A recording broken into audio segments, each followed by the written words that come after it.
I just realized that it looks like my microphone was off during all of that. What fun, what fun.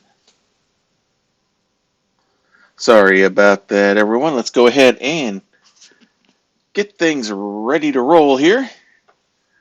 So, we have a bunch of matches here scheduled. As I said, we got 12, but let's take a quick look at the news.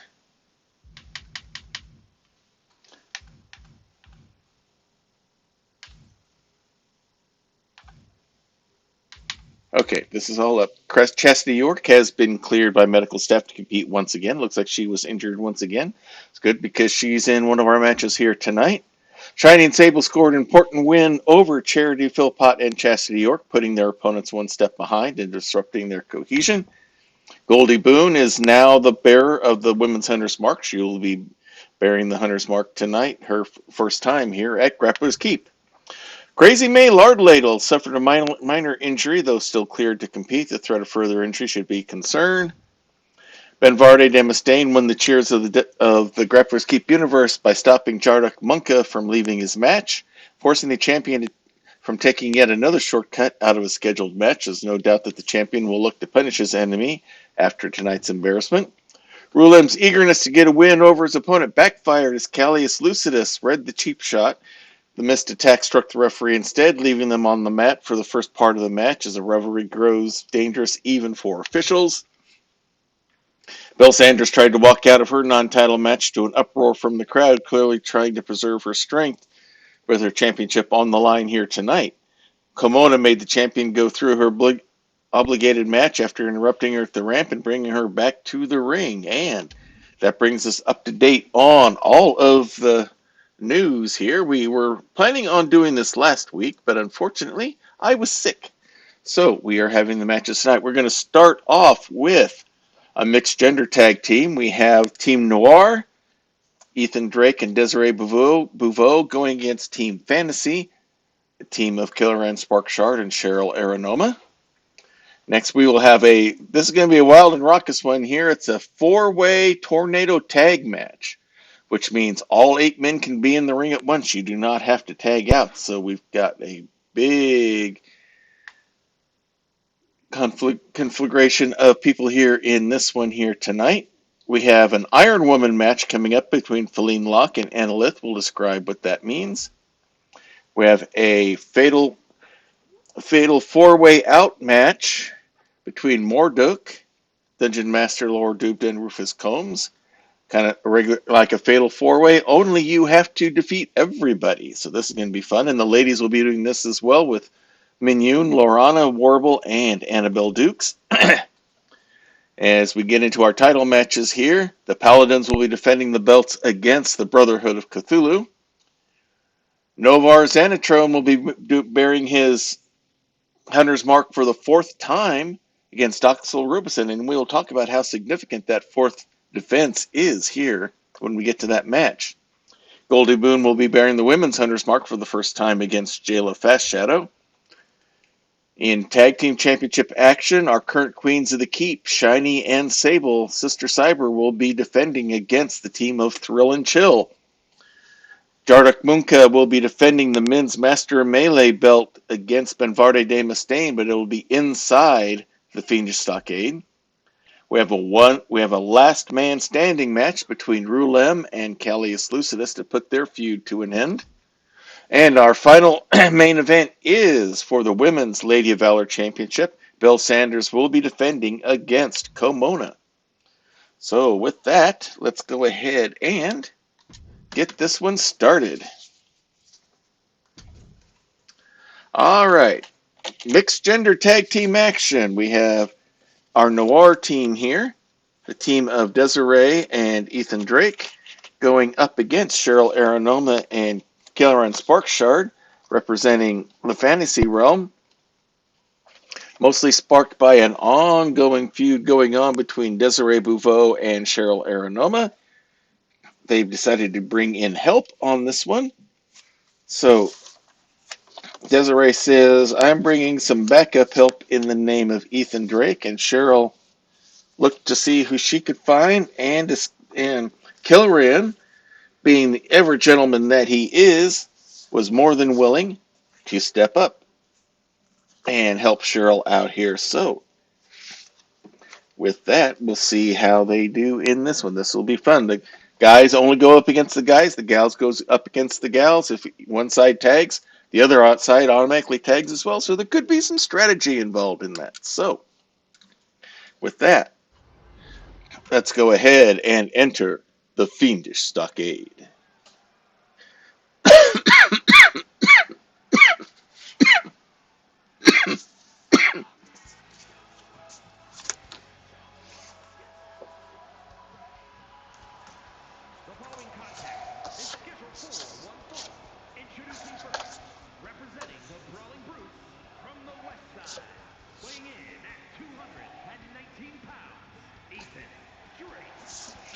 Ethan Drake, he is out of the team the back alley got, boys.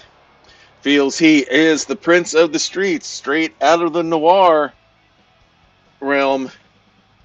And he is looking to stand up for his side of the street as he attempts to take total control over everything.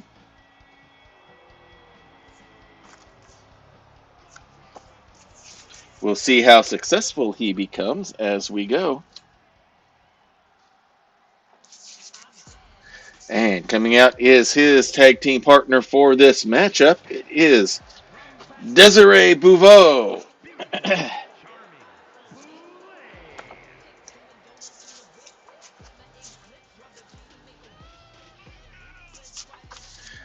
Stage star of stage and screen and now ring. High scaled singer, dancer, and performer. Her performances inside the ring have stunned the crowds as well and has proved herself very capable here in Grappler's Keep.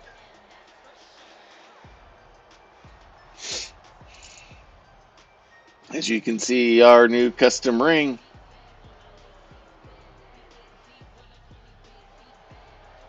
As we are in an old-fashioned theater, it looks like, for this one. Theater converted into a event arena. And here come their tag team, and their entrance, of course, will never be anything short of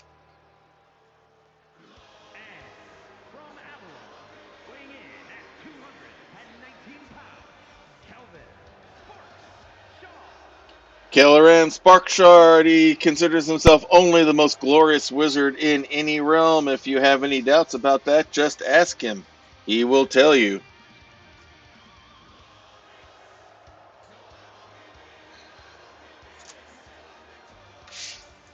Making his way down to the ring, he will be partnered with Cheryl Aranoma for this mixed gender match. This will be the first time, I believe, that Kilran and Ethan Drake have ever faced each other inside the dice tray, so this should be a fun event.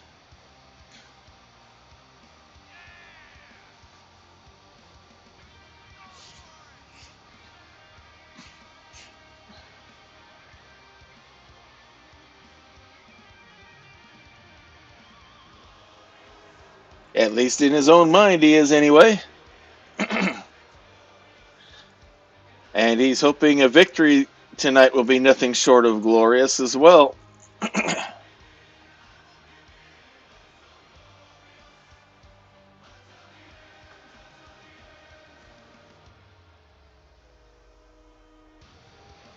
Ever the showman, but don't let that bombacity fool you.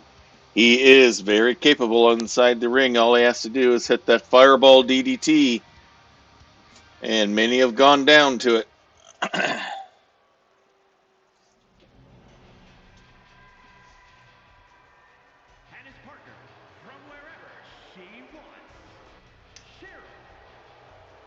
Cheryl Aranoma making her way down to the ring. She says, quite simply, she's here to have fun and kick butt, preferably at the same time.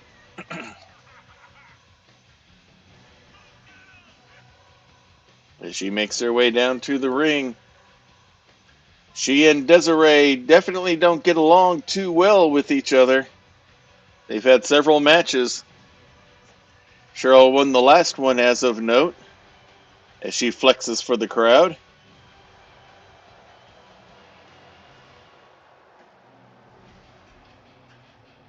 Desiree feels that Cheryl maybe isn't ladylike enough. Cheryl says Desiree needs to toughen up. But now they will be in tag team action. It's going to be the guys starting off first. Ethan and Kilran setting up to come out first. And Ethan wastes no time, goes right for a neck breaker. Pulls him up, and a second one. Looks like he's got a scouting plan figured out here. Now goes right to the ground and pounds, something he is very familiar with. Pulls Kilran up to his feet, and Kilran comes back with the strikes quick. Quick snap DDT of his own, caught Ethan by surprise. Big stomp. Casually walks over, and a nice casual knee drop right to the skull, it looks like. And Ethan looks like he wants to roll outside and think about it a little bit while Kilran celebrates. Some glorious moves here now. Looks like Ethan's ready to come back. Kilran's ready for him. Hard whip into the corner. And now Ethan's going up top, doing what he knows best. But Kilran lets him only get one shot in, pushes him off. They kind of liked what they saw there. You can hear the crowd. Quick drop down. Leapfrog over. And a big knife edge chop. Wraps him up. And hooks in for the crippler crossface. Going to try to make Ethan tap. But Ethan's able to roll over. Looks like the ladies are coming in to try to intervene here. Whip into the rope. Big quick power slam by Ethan. And now he casually hooks the leg. Kilran kicks out. Pulls him up to his feet. Rolling neck breaker again. He definitely wants to focus on that area, it looks like. Pulls him up, and another neck breaker. Gets some positive stomps going here, and Kilran scoops him up right into a Northern Light suplex. Going for the perfect plex. Desiree's there to help break it up, but I think Ethan kicked out on his own. Kilran celebrates, now gets right back into action, wastes no time. Brings him into the corner, hard into the turnbuckle. No tags yet. Ripcord, kind of a lariat clothesline. Here's the tag, and now we'll see the ladies go at it. And Cheryl wastes no time with the big boot onto Desiree. Slams her back down, hooks the leg quickly. Going for some shock and awe, but kick out after two. Big stomp to the face. Now wipes her face all over the mat. Big elbow drop. Desiree pops right back up. Gets spun around, scooped up. Rammed in the turnbuckles, thrown back out. And with that, there's the tag, and it's the guys again. All right, here we go. Collision goes nowhere.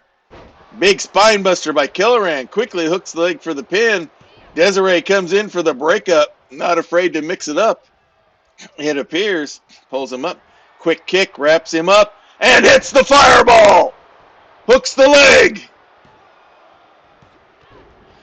Desiree breaks it up, but it looks like she got the ref. And looks like Ethan is bleeding a little bit here. I don't know if it was from the fireball, if it was from something else. Grabs the legs. Big stomp right on the solar plexus. And with that, there's the tag. Ethan looks like he's going nowhere quick. Now he rolls out. Now Cheryl goes after Desiree, swing and a miss. Desiree tries to take advantage. Has her by the back of the neck, puts her on the ropes. Looks like she can't quite decide what she's going to do. Oh, hooks the arm and pulls. Gestures toward Cheryl now, grabs a leg and elbow drop right onto the knee. Cheryl tries to get up. Desiree helps her up the rest of the way. Swing and a miss, and a face pull straight down. Hey, Ecclesiastic Al Bav. No, I am not interested in any of that kind of stuff. So, you're about, as Cheryl goes into the, puts Desiree into the spin. I need to wield the banhammer here. And something new and different here. Goes right for the banhammer, or goes right for the neck breaker.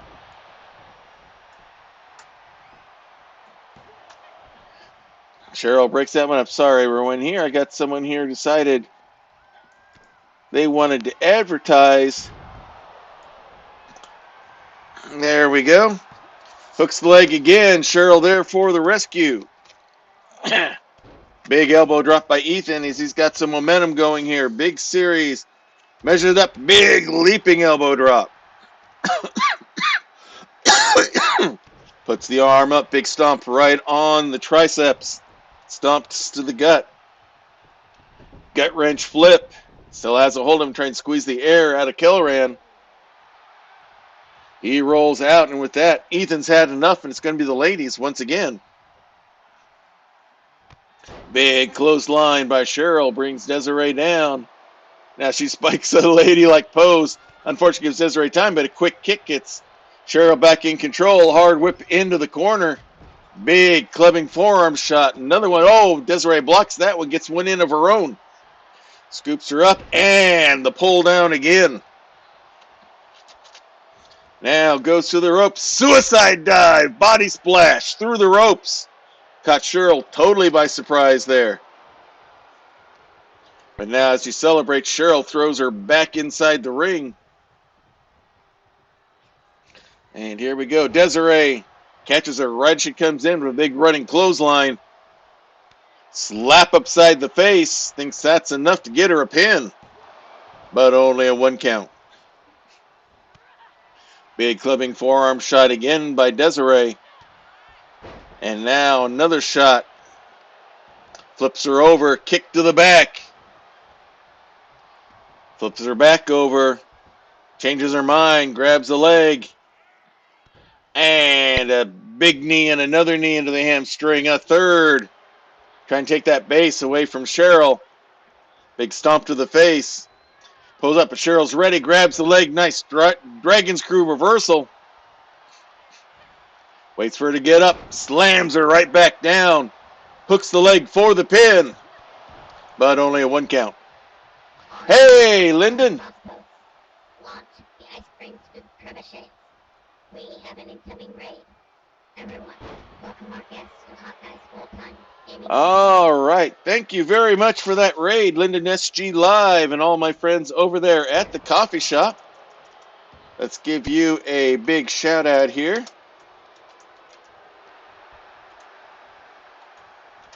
As Tori will be taking all of you to your own exclusive private WWE party room here at the Emporium. Give your orders to her. Give your orders to Tori, and she will get them to Virgil. Who'll get them made up as a nice big suplex there by Kelleran Sparkshard. You're catching us here in our premium live event. This is the Fiendish Stockade, our version of Hell in a Cell. We got a mixed gender tag going right now. Missed drop kick by Desiree Bouveau. Cheryl Aranoma whips her into the corner, throws her down. She's going to go upstairs. And the spinning splash there. She calls that the screwball. Gets a 2 count. As we have Team Noir going up against Team Fantasy here tonight. She goes upstairs. Big body splash from the top rope. Greetings, Lyndon. Hello there, Mostly Mad Hatter. Tezib, good to have you here as well, and along with everyone else. Another big body splash from the top rope. And instead of going for the pin, she's going to go for the tag, and that brings in Kelleran Sparkshard and Ethan Drake. Looks like one went for a drop kick, one went for something else. They both kind of missed, but Ethan came out the better. And he whips Kelleran Sparkshard into the ropes. Leapfrog over, big steady elbow. Caught him by surprise, flips the arm up. Big stomp right onto the triceps. As he starts to celebrate a little bit, Kelleran goes outside to regroup. Backs himself into a corner, now comes out swinging. Scoops him up, big Northern Light suplex, caught him by surprise. But Ethan kicks out. Pops back up, though, and comes with a quick strike of his own. Wrap around from behind. Big Russian leg sweep. Elbow drop to the back. Now hooks the leg, goes for the pin. Cheryl's there for the save before the ref can even get a count of one off. So big stomp out of frustration. Another one to the back of Kilran. And now going for an old-fashioned headlock here, showing some athletic ability, headstand, and brings it back down. Releases it as Kelleran tries to go to the ropes and corner to pull up. Ethan feeling it here, you can see. Runs in, body splash, but nobody home. Kelleran was ready. Big running neck breaker of his own. Now Kelleran goes upstairs. He's just waiting for Ethan to get up. Desiree tries to miss block. Nice! Springboard drop kick from the second rope. Pulls him up. Now brings him across all the way into the part of town Ethan does not want to be in. Hard into the turnbuckle. Try something else, but Ethan fights his way free. Wraps him up. Slams him down, and with that, he slowly heads to the corner. And it will be the ladies once again. Cheryl kind of waiting for Kelleran to get out of the way. Gives Desiree time to set up a kick. Desiree's ready and hits her with the kiss goodnight. Hooks the leg. No, doesn't even hook the leg. Just lays on top. But pin is broken up, much to Desiree's ire. She goes right back after Cheryl. Whips her across into the rope. Big kick. Hits her with the high heel. Hooks the leg again. And Kelleran's not able to get there in time. And the victory goes to the team of Desiree Bouveau and Ethan Drake. Team Noir starts us off here at our premium live event, the Fiendish Stockade. Some good mixed gender action going here. Unfortunately, Kelleran wasn't able to get there quick enough to break it off. Desiree Bouveau and Ethan Drake get the win. To start us off here, 1 down, 11 matches to go here tonight in the Fiendish Stockade.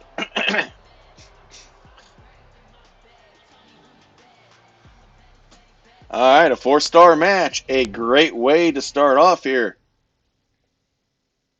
And now we're just going to have madness all over the place here as we have a 4-way tornado tag match. So, we got an ad break going here, unfortunately. We'll take our time as we introduce. We have 4 tag teams in here. We have, from the Cyberverse world, we have Power and Glory. From the post-apocalyptic world, we have the Demolition Squad. From the fantasy realms, we have the Lucha Gnomes, and we also have the 2 of the 3 kobolds and the trench coat. They will all be going at it here. This is Tornado Tag, which means they all start off in the ring.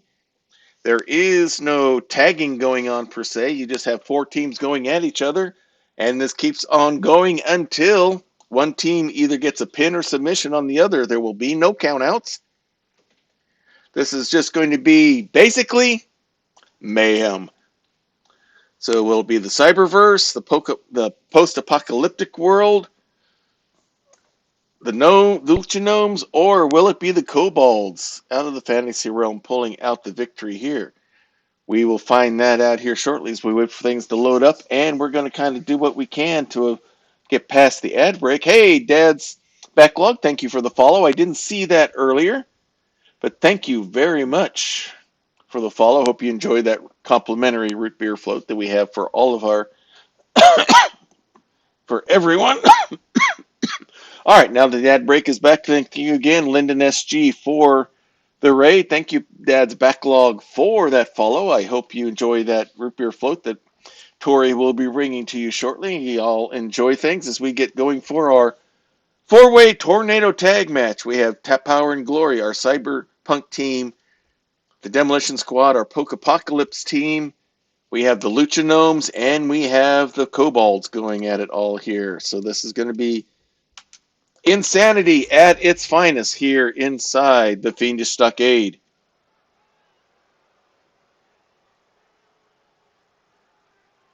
as we get ready for the intros for all four teams.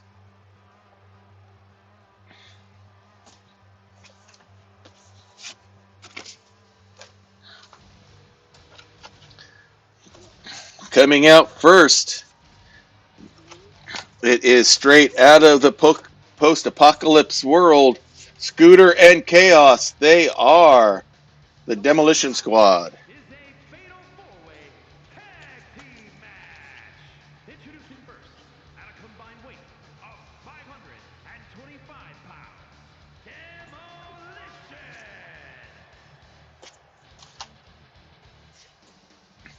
Making their way here to the ring, Chaos is Scooter's bodyguard. Scooter considers himself the Baron of the Wasteland. He and Chaos were chased out, however. They are making plans for their return. Until then, they're earning what money they can here in Grappler's Keep as they prepare to go back to the Wastelands where he feels he is the rightful ruler. His bodyguard at his side.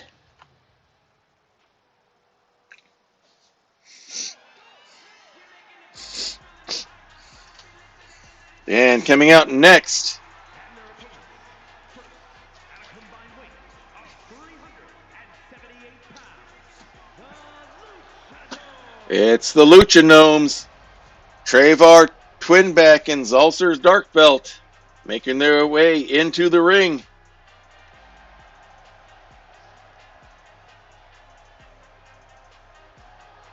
Bringing their luchador style here into, we'll see if their ability for quick aerobatic moves will become a help or a hindrance here with all of these bodies in the ring. You'd think more bodies in the way might be a challenge, but you never know with these two.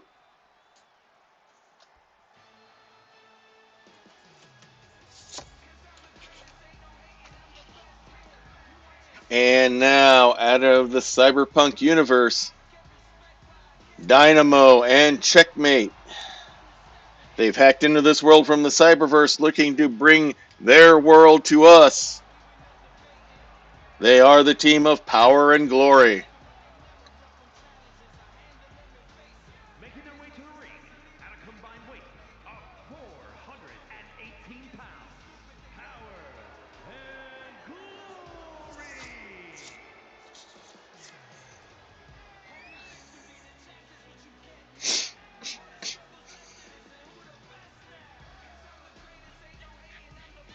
Making their way down to the ring. Known well for their teamwork inside the ring. They're going to need it with all of these bodies floating around.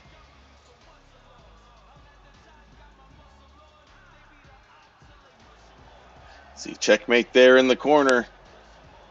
Dynamo there in more towards the center of the ring. There he is there. Bringing a little bit of attitude to Grappler's Keep.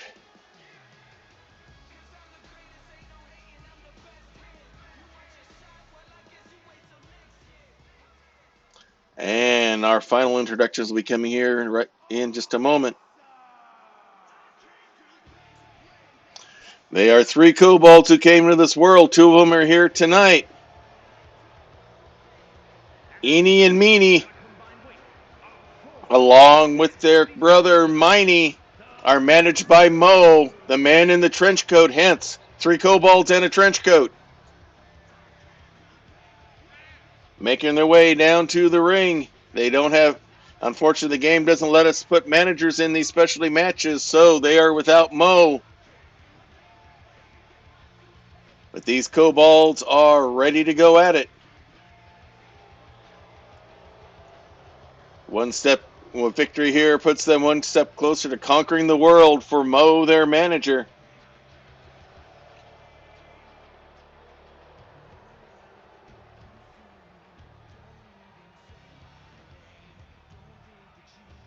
Getting themselves ready to go.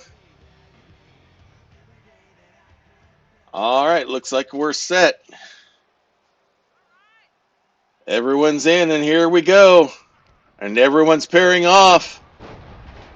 Demo squad goes right after the kobolds. Lucha Gnomes and Power and Glory going at it. Now things are mixing up. We're going to have all sorts of stuff all over the place here. We're just going to try to keep track. You see Chaos. Fall away slam of a Kobold. Goes after some more. Scooter has Dynamo. One of the Lucha Gnomes scooped up by Checkmate. He's already looking for a quick pin. But only one count. Electric chair drop by Chaos. Dynamo with a late knee drop. Scooter is down. He's not going anywhere. The Lucha Gnome's trying to get things started here, but not enough room to work. Big knee there. Checkmate going after one of the Kobolds again. We got activity all over the place here. Nice action here by Chaos here early on. And now the Gnomes are feeling their way through, it looks like. At least one of them is, Ulcer. Checkmate is down. One of the Kobolds is down, the other's outside. Nice wheelbarrow maneuver there onto Scooter by one of the Lucha Gnomes. The Chaos is just wreaking chaos all over the place here on everyone he goes after. He may be the one to watch. He's the one there in the center. And one of the Kobolds with a quick suplex there. And another Kobold going after a Gnome, maybe a better way. One of the Kobolds now is wrapped up by Chaos. Down he goes. Now Checkmate goes after him. I don't know if anyone can match Chaos in this ring tonight, pound for pound. Checkmate to be the closest one, but he's more of a technical than a power wrestler. Tries to do stuff there, but again, too many bodies, and a Kobold catches him by surprise. Scooter goes over to help his teammate. Checkmate is on a Kobold. Suicide dive that misses by Scooter onto one of the Kobolds. The only ones in the ring right now are Checkmate and one of the two Kobolds going for the pin. But he gets kick out from there. And you see a Kobold going after Chaos, showing no fear. Other Kobold is being taken care of by Dynamo. Checkmate goes for a pin. The Kobold blocks that. Now he goes after that Chaos, stomping the life out of one of the Lucha Gnomes. We got all sorts of activity going on up in the northwest corner there. Scooter clearing house, looks like now goes after Dynamo. Chaos just taking a rest there on top of the turnbuckle. As Checkmate goes after one of the Lucha Gnomes. Dynamo back in now. Checkmate goes after Chaos.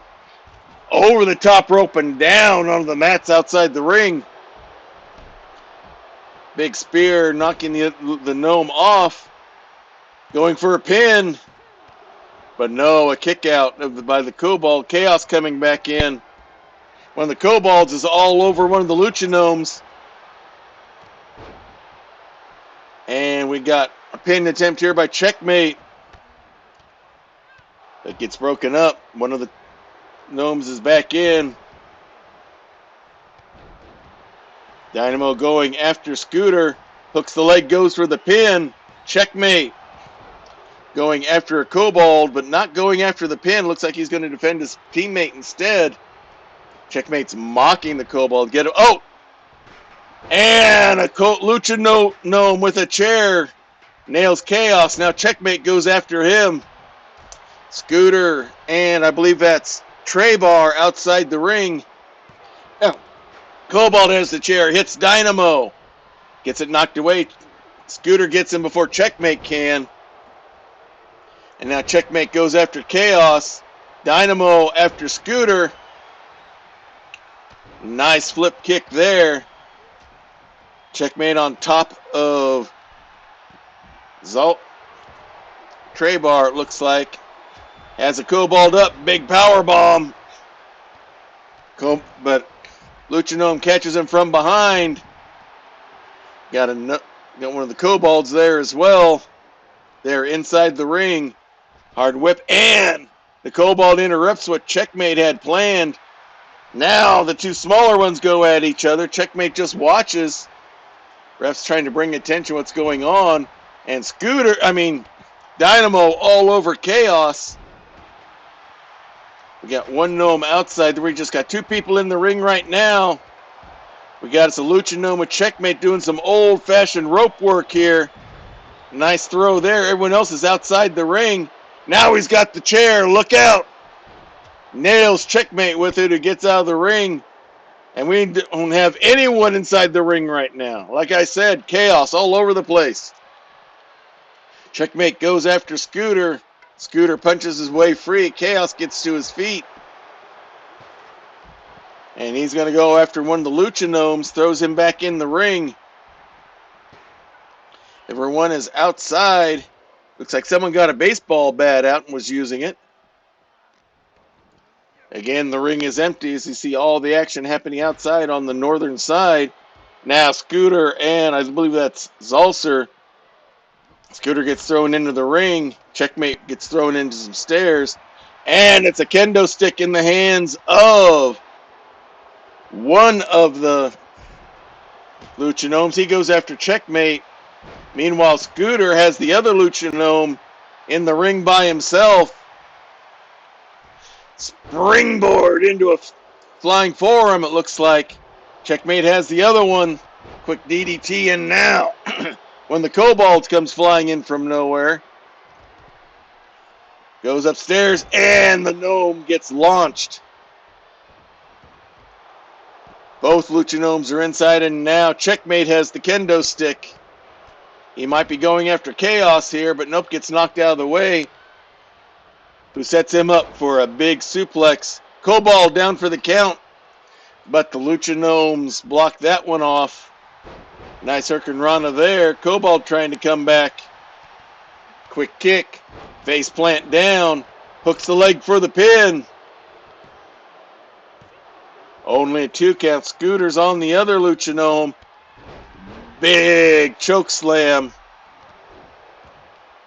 Goes up, leaps and misses. Looks like he was aiming for Scooter, but misjudged the distance. Now he goes after one of the Kobolds. No one's going for the obvious pin there in the ring. Dynamo's back in the ring. Has the double hook. Oh! Low blow kick. The ref didn't see. Not like it's going to be called anyway. And now, a blocked attempt at some old school rope work there. Checkmate's back in. He goes after Scooter. And now they're going at each other. Now Scooter goes after Zalzer, I believe. Has him up. Slams him down when the Kobold is on tray bar. Now Scooter spears the Kobold. Hooks the leg for the pin. And no one's paying attention. Scooter gets the pin. And the win goes to the Demolition Squad. As we thought, this match had chaos written all over it.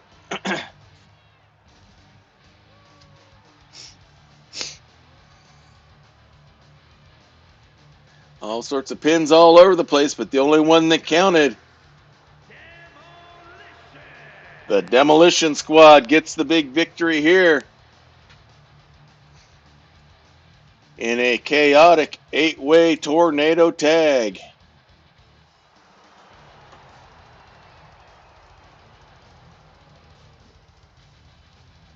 Big win for the Demolition Squad.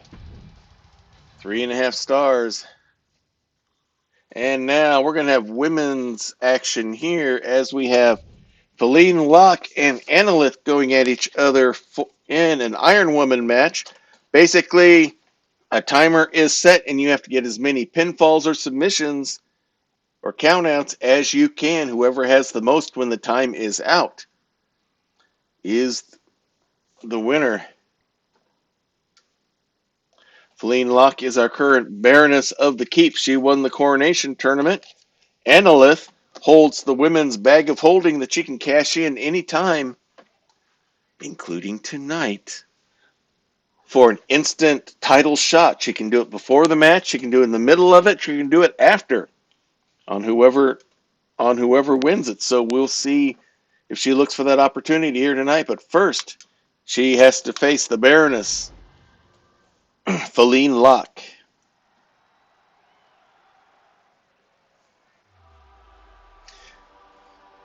Coming out first is our Queen of the Frost Realm and Baroness of the Keep. The following contest is an Iron Woman match. Making her way to the ring from Moscow, Beria the Lot. They say the only place that isn't cold on her is her heart. Out of our superhero realm of tabletop RPG characters, for those of you not familiar, all of these are based off of different genres of tabletop gaming. We have fantasy, of course. We have post-apocalypse. We have the cyberverse. We have the noir. We have the superhero realm. We have the weird Wild West. And that pretty much sums most of them up. Celine is out of our superhero realm. And science fiction is the other one. That's right. I knew I was forgetting one of them here. Wearing that crown proudly. The crown is not up for grabs tonight. It'll be bragging rights between these two that couldn't be more different from each other.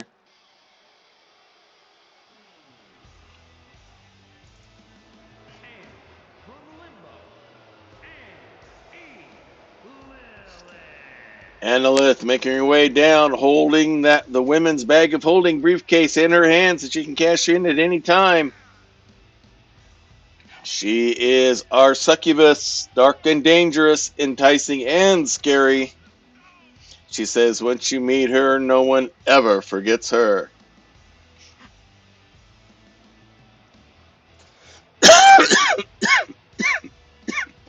Again, holding the case up proudly for everyone to see.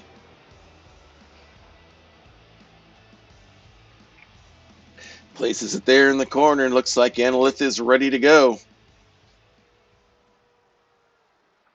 Feline looks loose. Annalith is focused. She's saying, alrighty, bring it. There's a signal from a ref. We have 15 minutes here. Annalith wastes no time. Scoops her up. Spin slam straight down. Big stomp. Big stomp to the back. Grabs the arm. Already going for a submission move here.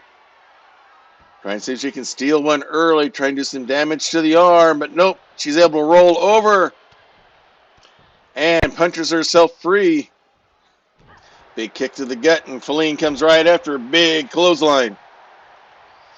Stalks her, waits for her to get up, and comes out with another strike. Rakes the nails down the back. Hard whip into the corner.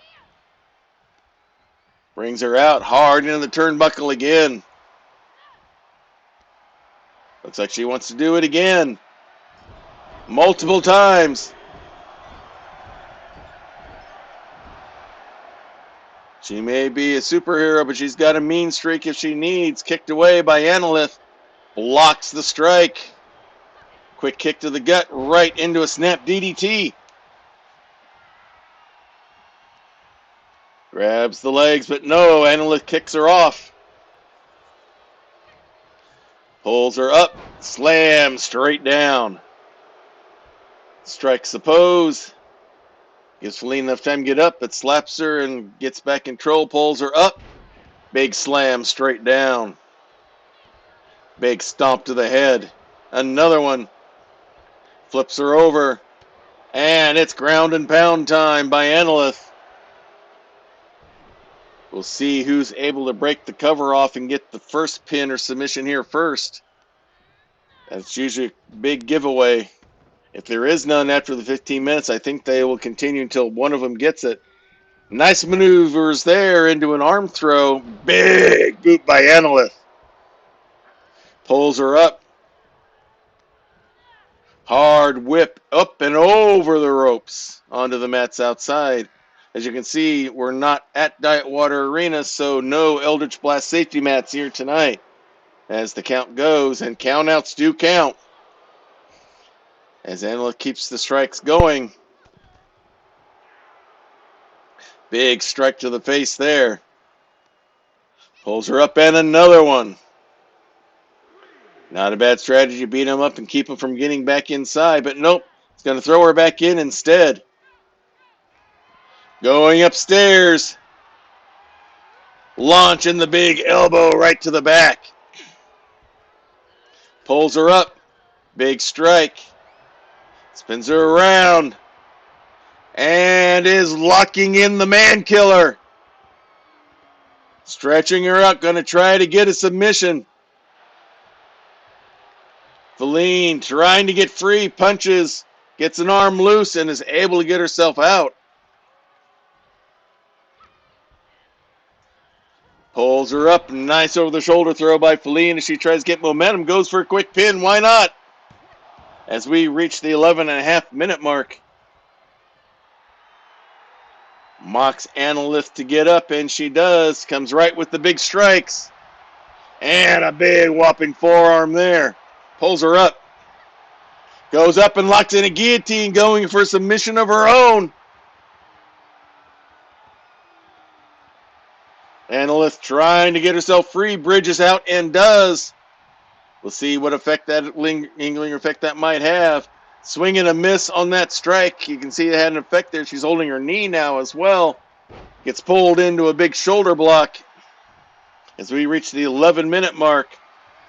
Feline going upstairs. Uh-oh, we've got network problems on my end. Blocked shot there. All right, we're going to pause this one here. And Analyst sets up for the chaotic turn. And Feline's able to get out. It starts in 4 minutes. We'll keep that in mind here. And pulls her up, out of the way, up and over the shoulder drop. As we reach 10:20. Big stomp to the face. Another stomp. Keeps the boots going here. Those boots weren't made for walking, they were made for stomping. And a quick kick by Feline gets her out into the ropes. Nice elbow drop there by Feline. Goes right after her. Looks like some sort of low drop kick there. Slams Analyst down. Hooks the leg. Goes for the pin. But only a 1 count. You got to go for those pins every time you can. Slaps her across the face.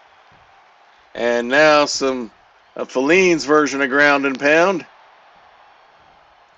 Pulls her up. Quick kick. Wraps her up. Looks like she's going to go for the avalanche. She nails it. And tally 1 for Feline. She's showing number 1 there. With 9 minutes left, Analyst needs to even the score. Grabs the arm. Feline punches her way free. Another quick kick right into a DDT. Big stomp. Knee to the back. Looked like she was considering going up onto the ropes, but Analyst got up too quickly. Now brings her all the way over to the other ropes. And Analyst, playing possum there, flips her over and out. Goes up top rope. And a big body splash from the top rope down onto Feline onto the floor. Looks like you're all getting caught up there on the stream side of things here. Again, I don't know what happened. We just lost connection there, looks like somehow. Suicide dive by Analyst. Caught Feline totally by surprise. And Analyst is very dangerous here outside the ring. Big stomp. Another big stomp. And a kind of a lunging forearm shot there. Striking a pose once again.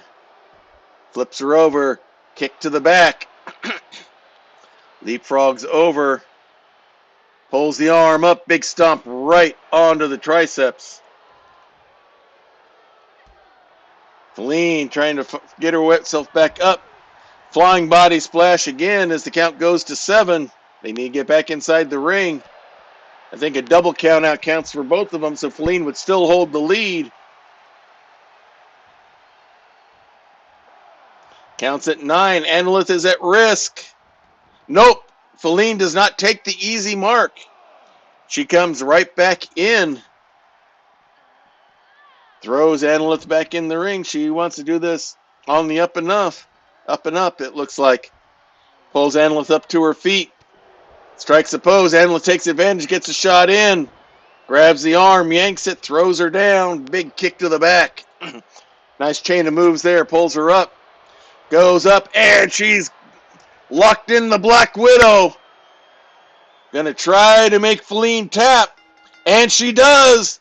This at just under 7 minutes, the score is even 1-1.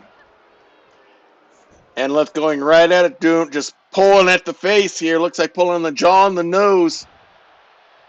Causing as much pain as she can.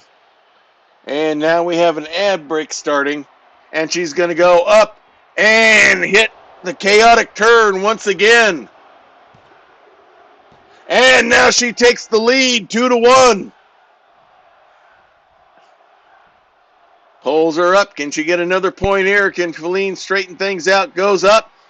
Try it again. Why not?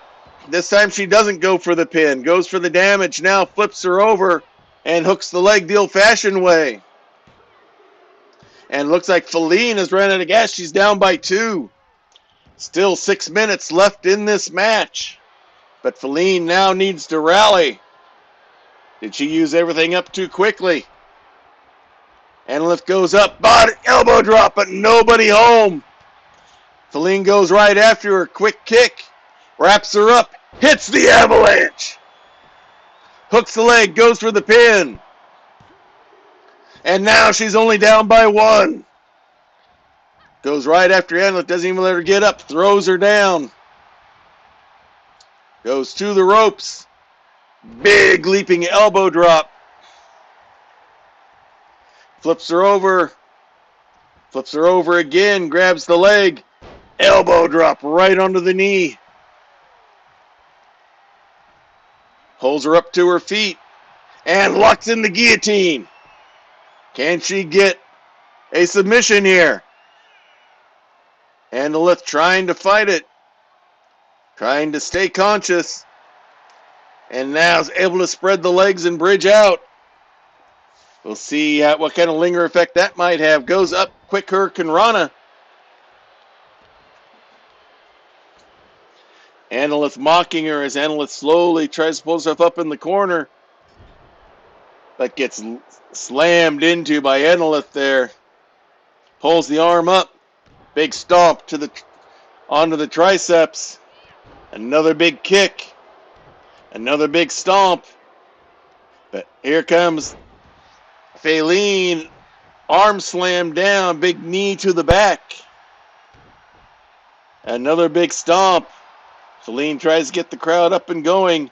All right, now that the ad break is over, right now the score is 3-2 in favor of Annalith.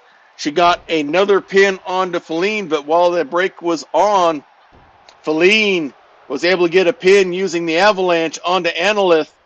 Still 4 minutes left for her to tie it up. Leaping knee drop. Waiting for her to get up. Now, Annalith is showing the signs of the struggle. Quick kick to the back. Pulls her up. Slams her down. Kind of a mini avalanche. Hooks the leg again. And this match is now tied at 3.5 minutes. Whip hard into the corner. We'll see who's got the best endurance. Has her up there and hits the snowball from the second rope. Waits for Annalith to get up. And she's going to go for the avalanche one more time. Why not? It's worked before. And no, a kick out this time. Annalith thought she had it. Under 3 minutes. This match is still tied. Half Nelson suplex by Annalith, who now poses for the crowd. Feline still slowly getting up. Comes right after her, pulls her up to her feet.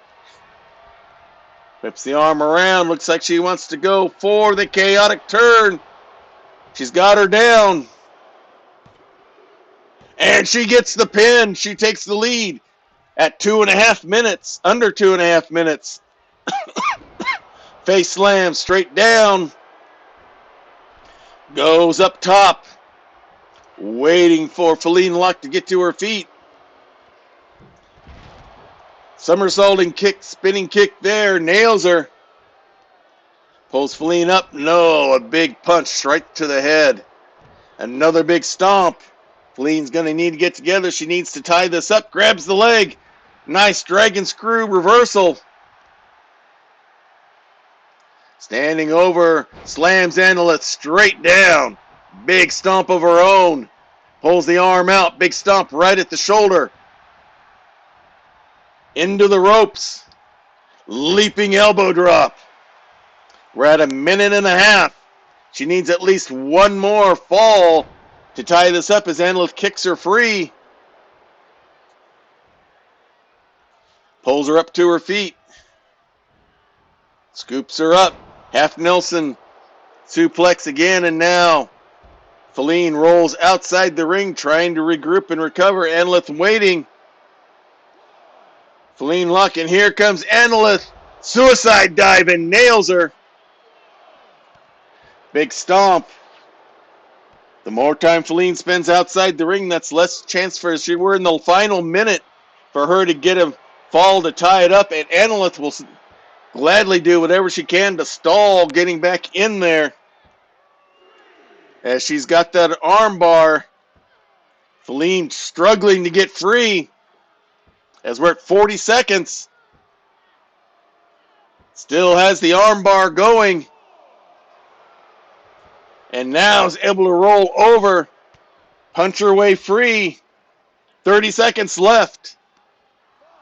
Can Feline get back into this match? She's clearing off the announce table. Now she comes back in. Can she get the count out? That would tie it. She passed on one earlier. 5 seconds. She's running out of time. Only 2 seconds left. This is over. Hits one last chaotic turn for good measure, and the victory will go to Annalith.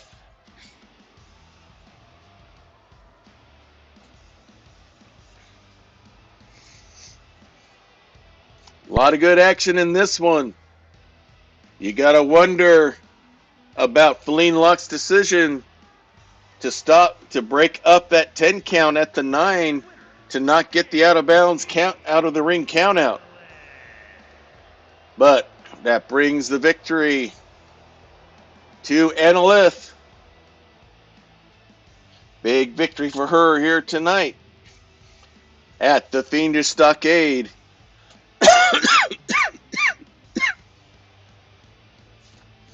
4.5 stars. Pretty good there, folks. And now we're going to have a men's match here. This is going to be a fatal 4-way with a twist that it's an elimination match as well, as I need to find the cards for these two, for 2 of these 4.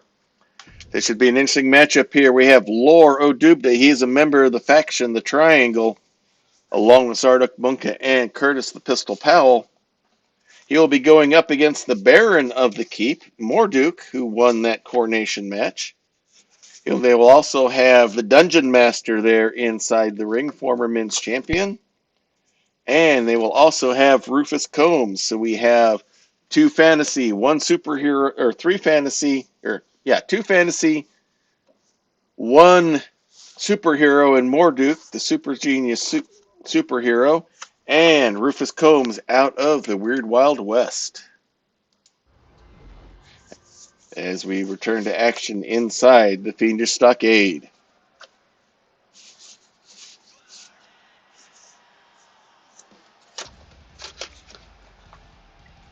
Coming out first is our super genius superhero.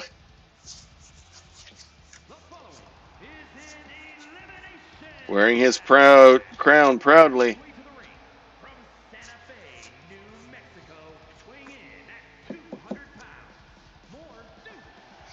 Morduk, he won the men's coronation tournament, become Baron of the Keep. Super smart superhero saved the world more times than it knows. Here to show the people in Grappler's Keep how brains can defeat brawn.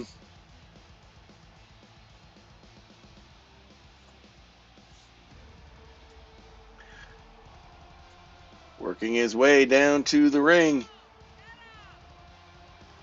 As I get myself a quick drink of diet water here.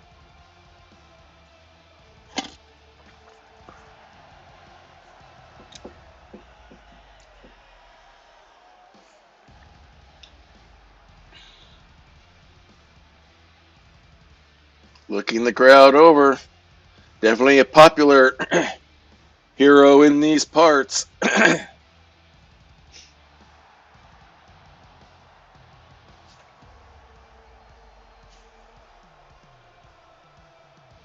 He's the first one to enter the ring. Will he be the last one standing? We will soon find out as we meet with the other 3 combatants he will be facing.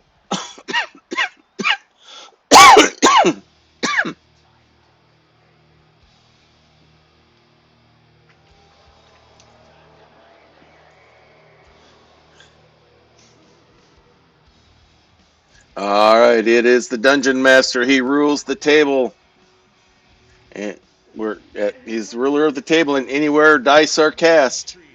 USA, weighing in at 220 pounds, Dungeon Master.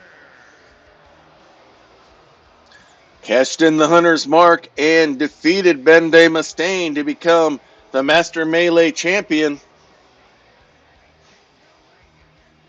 Only to lose it to Jarduk Munka. Trying to work his way back into champion contention status.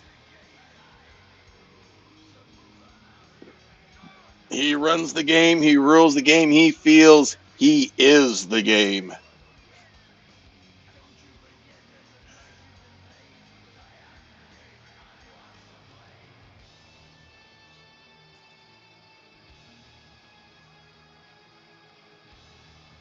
Looks over the crowd.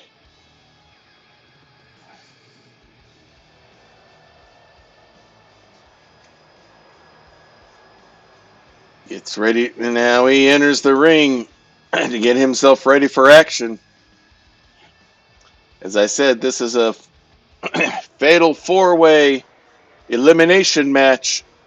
Normally in a fatal 4-way, all you have to do is beat or submit one of the combatants. You don't have to defeat everyone. In this one, you have to pin. Every combatant has to be pinned or submitted. There will only be one left standing, and the Dungeon Master feels that it will be him.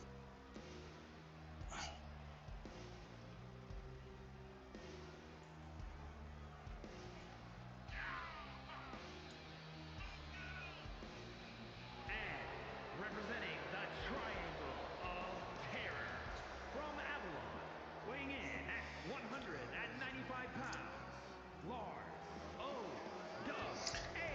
Loro Dubda, one of the 3 members of the Triangle, led by the men's champion Jarduk Munka. Also member there is Curtis the Pistol Powell.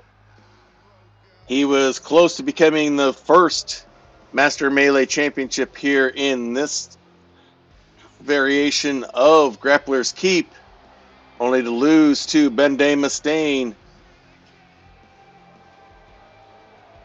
But now, as a member of the Triangle, he's hoping to get the victory here, and do what he can to help his leader, Jarduk Munka. And now, coming fourth but not the least, Consequences, New Mexico, weighing in at 240 pounds, Rufus Combs. He is a marshal out of the weird Wild West.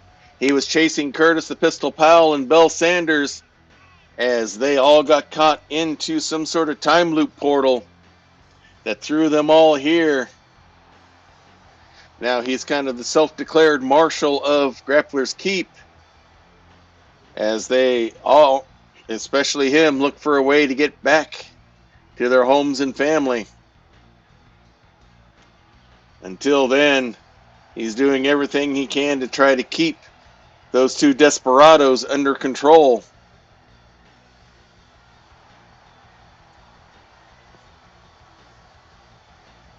He's got a quick trigger and he's not afraid to use it. This is going to be a fun matchup here as we have all four will be going at each other here. Everyone's here. Marduk is set. Dungeon Master looks relaxed and ready, as does Lore. And Rufus is loose as well. There's the bell. And here we go. Looks like it's going to be Lore and Marduk going up and pairing off. And the Dungeon Master and Rufus. Rufus hits a big pile driver to start it off. Over the shoulder throw by Lore. Inverted atomic drop onto the Dungeon Master. Big stomp by Lore onto Marduk. As Rufus finds he's got nowhere to go, gives the Dungeon Master time to get free. Big stomp on the back of the leg by Lore. And now he gets the Dungeon Master from behind. Rufus goes right after Lore. Scoops him up. Marduk, backbreaker on the Dungeon Master. Rufus dropped onto the rope, and now Rufus goes after Marduk. Russian leg sweep. Lore back up onto his feet. Dungeon Master trying to recover there in the corner. Lore whipped in the corner before he can do anything. Dungeon Master whips Rufus into the ropes. Goes for a shot that misses. Lore grabs the Dungeon Master now, wishes he hadn't.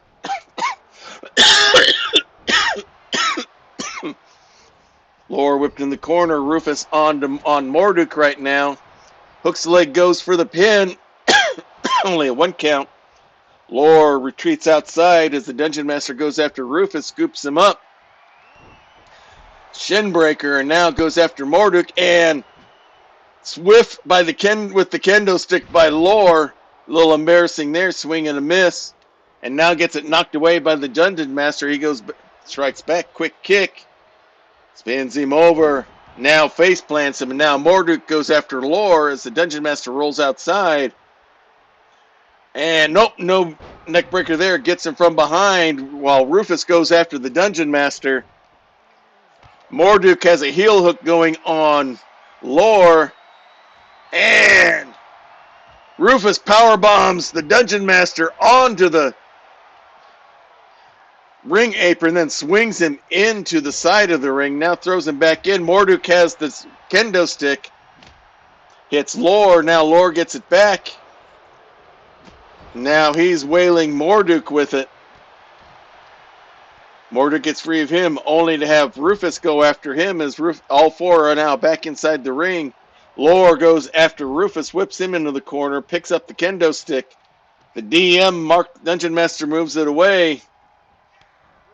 Lore gets free from one of the Dungeon Master as planned. Now Rufus slam onto Lore. Now the Dungeon Master puts Marduk up on top of the ropes. Not a safe place to be. Rufus has the kendo stick, but he gets knocked away. But now the Dungeon Master's more busy with Lore Odubda. Wraps his arm around the rope as Marduk gets himself off of the turnbuckles here. Goes after Rufus. Quick kick into a DDT.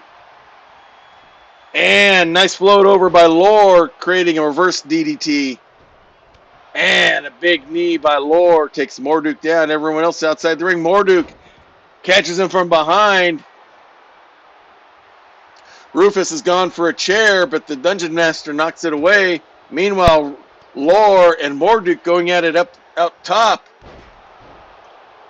Hits him with a backstabber into the back. Doesn't get the pin. As Rufus and the Dungeon Master fight outside the ring. Rufus goes after Lore now. Lore goes outside, and it's Marduk and Rufus going at it. Marduk has the stomps, and now the chair beats the kendo stick outside as Marduk's just blatantly choking Rufus at this point. Dungeon Master steals the kendo stick away and starts using it on Lore. Meanwhile, Marduk goes up second rope. Body splash, but misses. Both of them are down. Rufus is getting up first. Waiting for him. Quick kick. Hits the quick draw. Hooks the leg.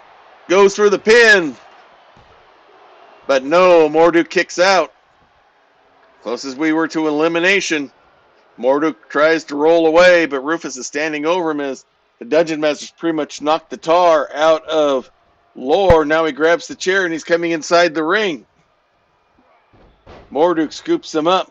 Big super kick and goes right after the Dungeon Master, knocking the chair away. Wraps him up. Hooks the leg. Fisherman suplex. Small package. Bundle there. And the Dungeon Master gets free before the 3 count. Ground and pound by Morduk onto the DM.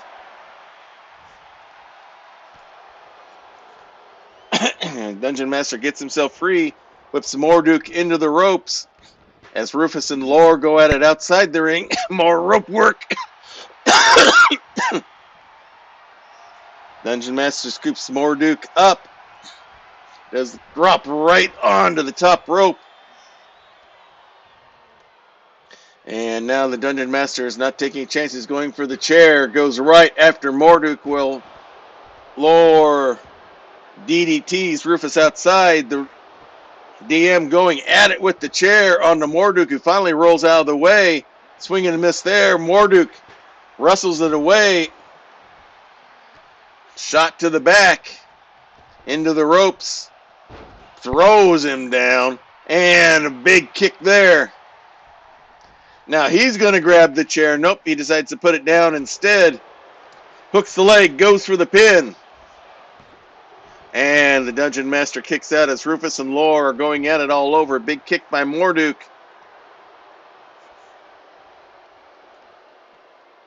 Pulls him away from the ropes.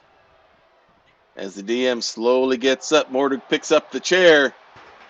Gets knocked away by the Dungeon Master. Oh, Lore goes into the announcer's table.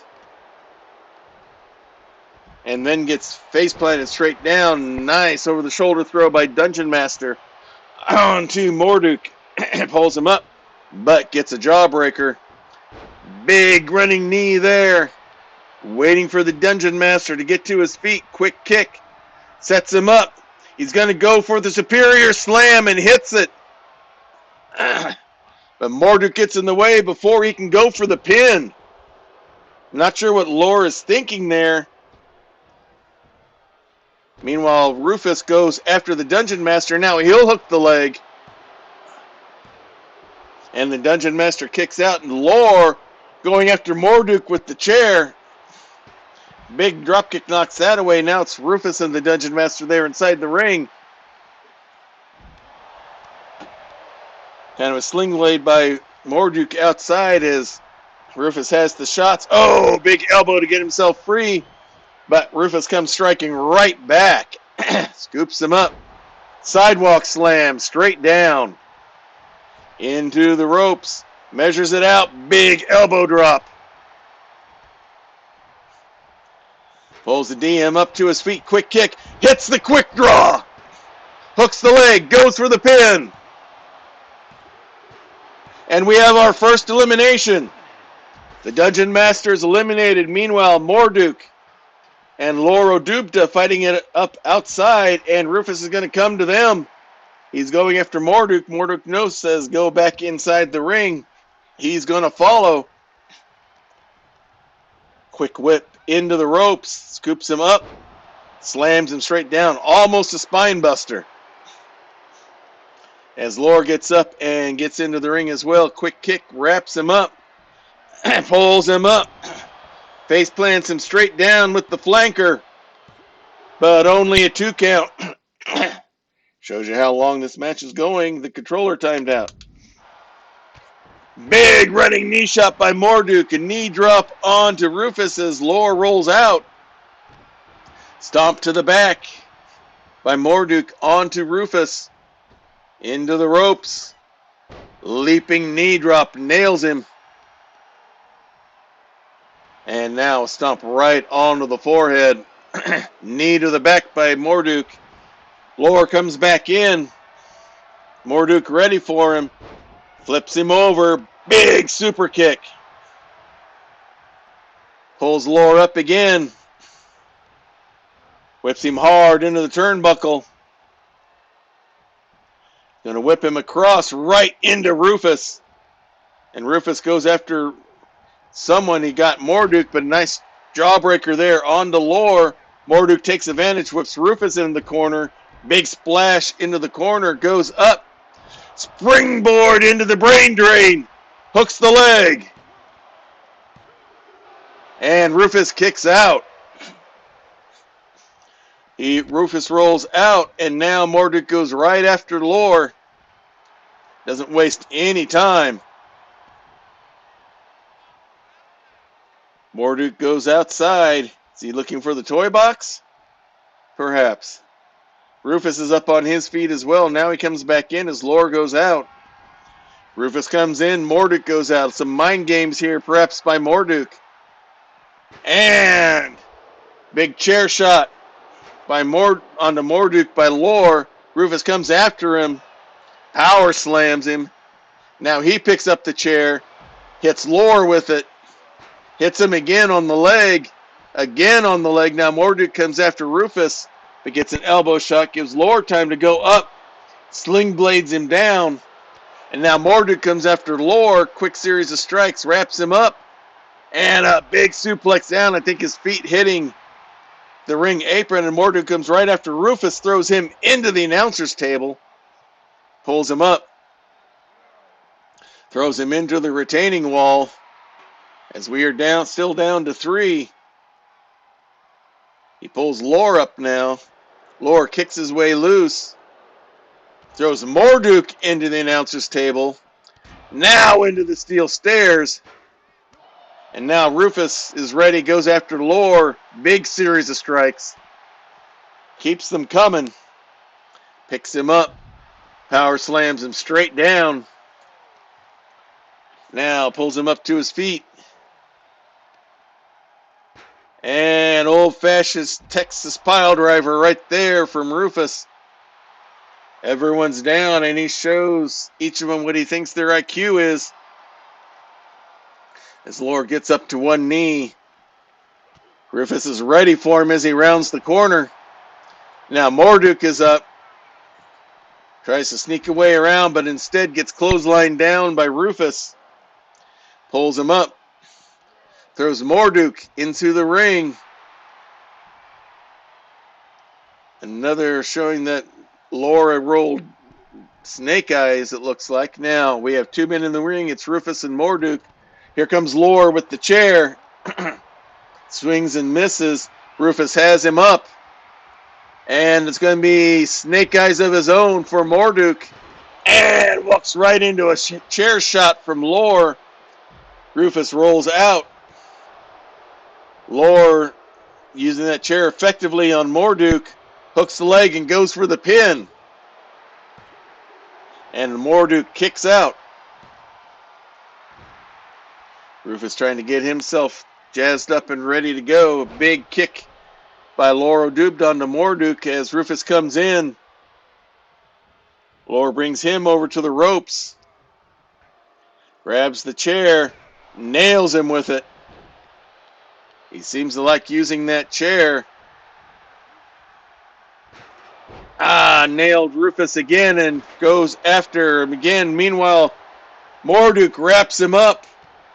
Shot to the back of the neck. As he rolls out, Morduk tries to get him positioned where he wants him. Waits as he gets up. And he nails him with the brain drain once again. Hooks the leg, goes for the pin. And Rufus is out. We are down to 2. Lore has nowhere to hide now. And Morduk goes right at him. Quick kick to the gut. Hard whip into the ropes. Leapfrogs over. Drop kick. Nails him. Hooks the leg for the pin. But no, Lore Odubda kicks out. Morduk stalks around him. Pulls him up. Whip into the corner. And elbow gets Lore free from that. Goes for a kick and misses. Whips Morduk over the ropes. Strikes him in now. DDT through the ropes. Hooks the leg for the pin. And that's enough. And the Triangle gets a victory here tonight with Lore Odubda getting the victory.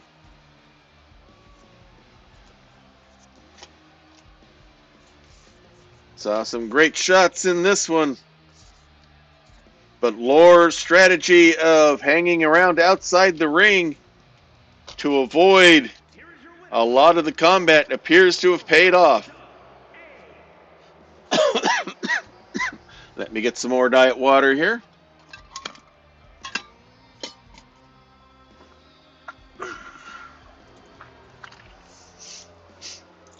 Five-star match there, y'all. Doesn't get any better than that.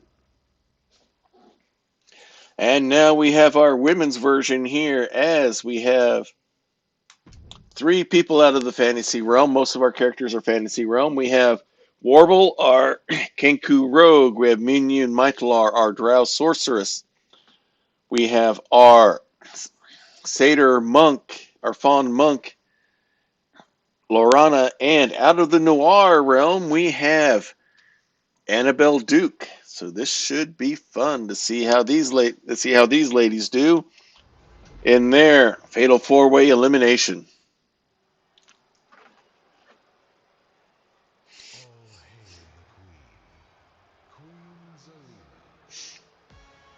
Coming out first, she is our Mistress of the Dark Arts, our Drow Sorceress Queen.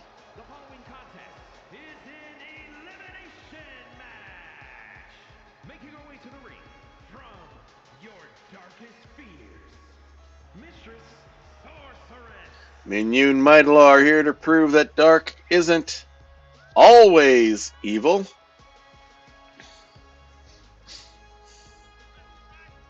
Holding her scepter high. Not afraid to use the little arcane art to get an advantage in her matches. Ask for the ref to part the ropes for her since she is royalty, or at least self-proclaimed royalty. And now, bows to the crowd once again.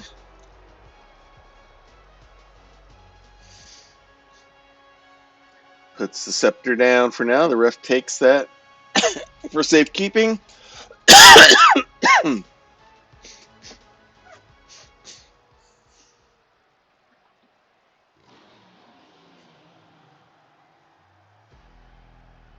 her opponents, first from Elysian Fields, Lorana.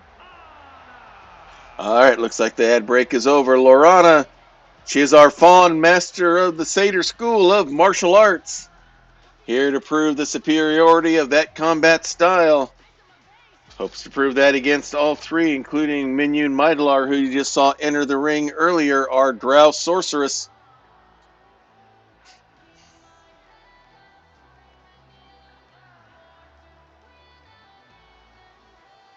Lorana's become very popular here.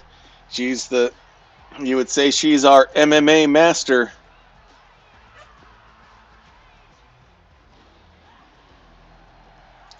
And looks like she is set and ready to go. She'll need every move that she knows from the Satyr School of Martial Arts to be able to handle all three of these competitors that she'll be facing here inside the ring here at the Fiendish Stockade.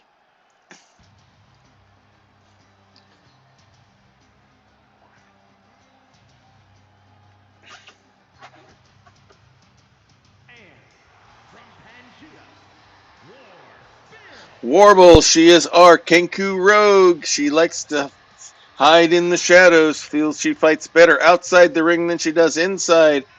With her, no trust is earned or given.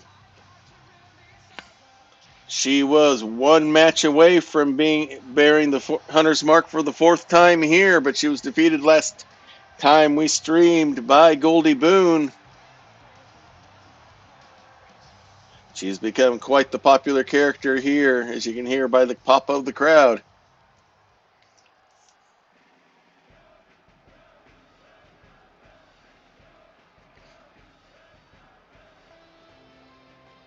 All right, and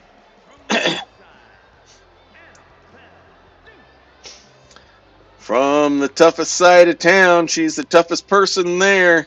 She runs the speakeasy known as the Fresh Fantasy. She is one of our characters out of the noir realm.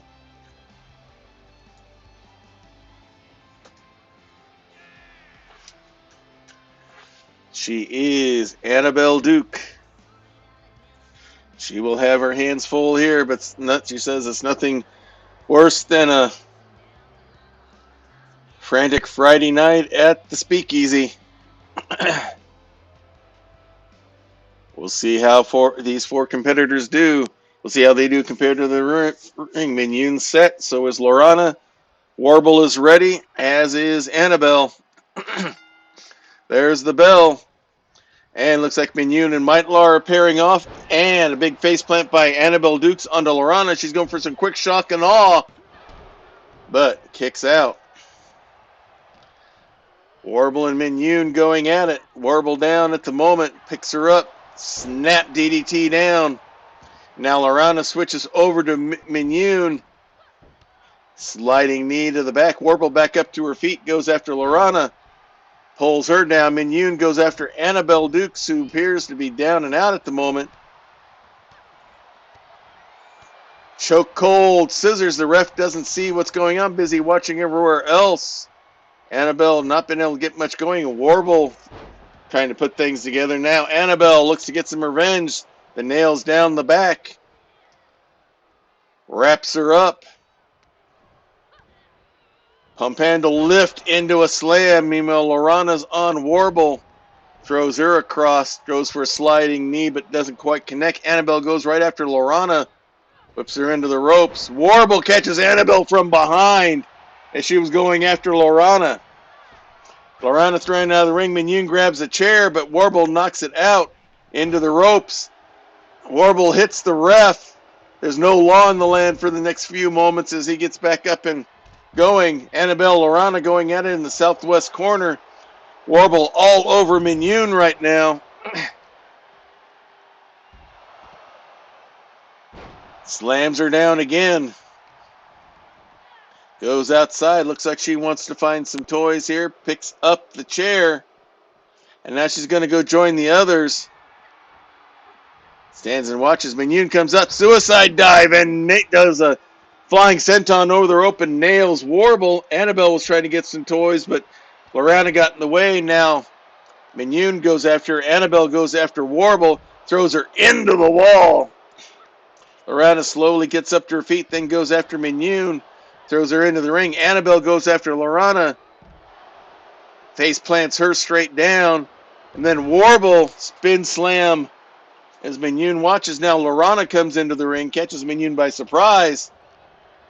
And gets ripcorded into a shoulder as Annabelle and Warble go outside. Minyoon scoops up Lorana. Pulls her up on the shoulder and drops her right onto the top rope. Annabelle has the chair going on Warble. Minyoon has Lorana down. Kind of a senton maneuver there. Now Minyoon goes up top rope. Waiting for her to get up and intercepted by Annabelle, who throws her down. Lorana kicks her way free from Annabelle. Whips Lorana into the corner and goes right after Minyoon with a big super kick. Massive series of strikes, and now Lorana comes out of the ring. Annabelle comes up with a Frankensteiner of sorts. Goes up and doing some ground and pound. Warble's got the chair. She's waiting for her shot, but Minyoon kicks it free. Goes right after her, and bulldogs her straight down. Annabelle going for the shoulder pull on Lorana.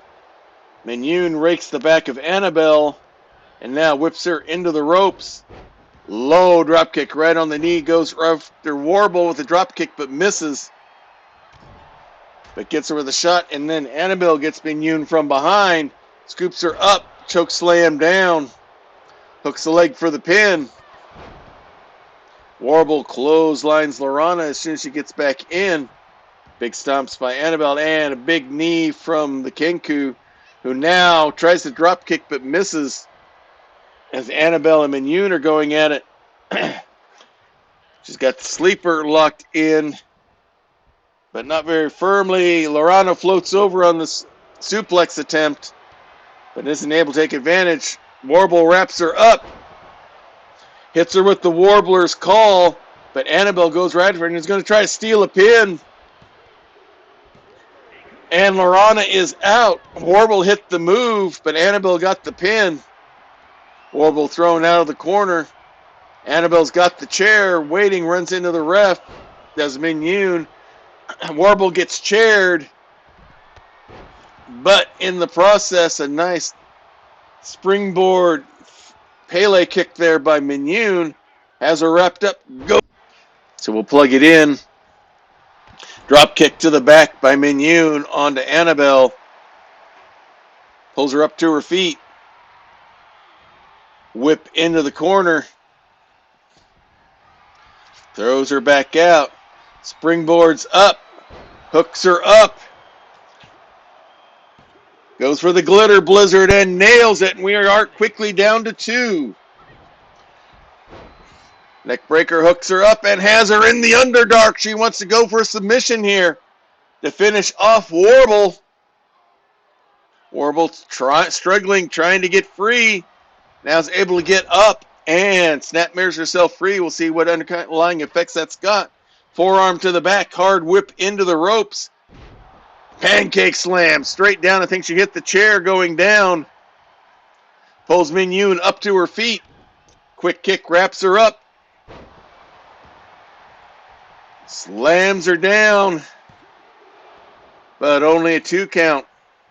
Kind of a mini bulldog there. Minyun down for the count right now. Warble leaps over. She's going to go for the Kenku flip. She's setting up for it. Hits it. Hits the Kenku flip. Hooks the leg for the pin. And the victory goes to Warble. A big victory for the Kenku.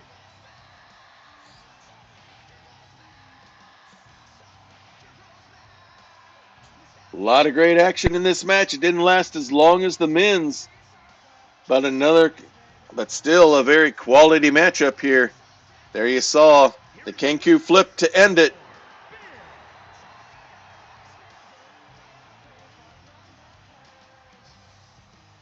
As you can see, she's a fan favorite, and you can see why.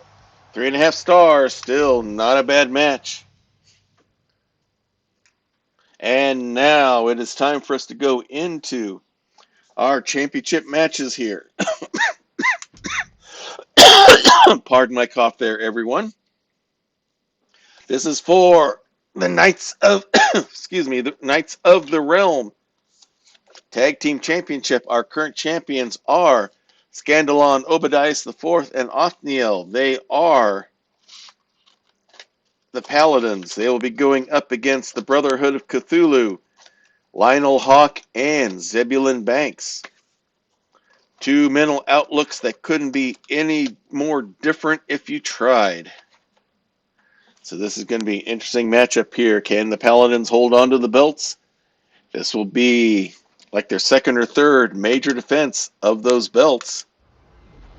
Can they do it here at the Stockade? And coming out first are the challengers. Our characters straight out of the Darkness and Noir. They are the Brotherhood of Cthulhu.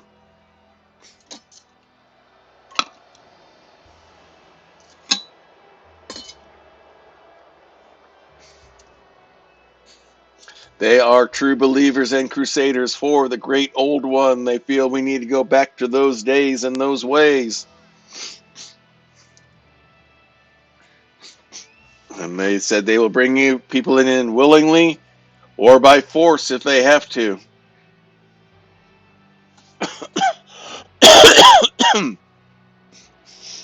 Lingering effects of a cold, unfortunately, everyone.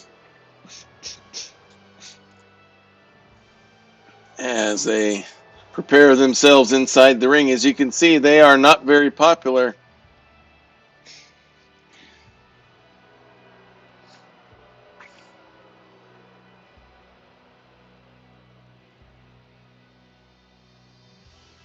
All right, they are here in the ring. They are set and ready to go. And here are their opponents. They are the defending Knights of the Realm, the men's tag team champions, Scandalon, Obadias IV, and Othniel. They are the Paladins.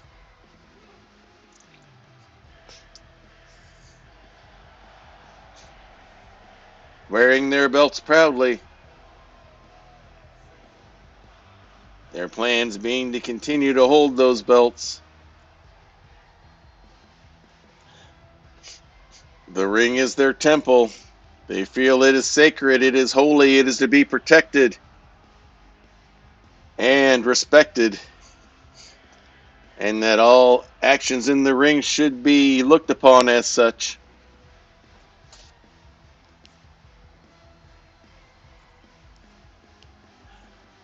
Othniel in the black and gold, Scandalon in the silver and white.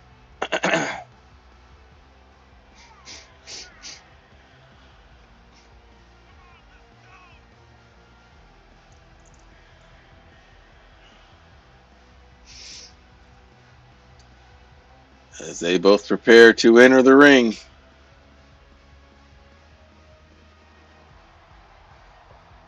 Two tag teams with mindsets that couldn't be any further apart from each other. The Paladins and the Brotherhood. They look over the crowd and each other. As they prepare for combat, they are set, they are ready to go.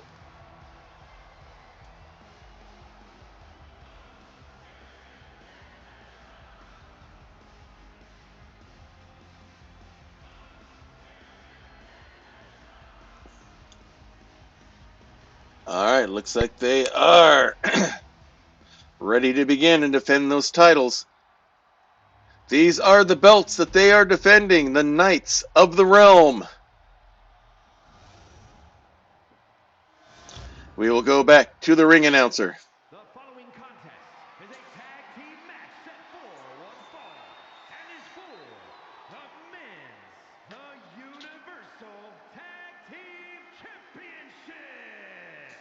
Introducing the challengers at a combined weight of 447 pounds, the Brotherhood.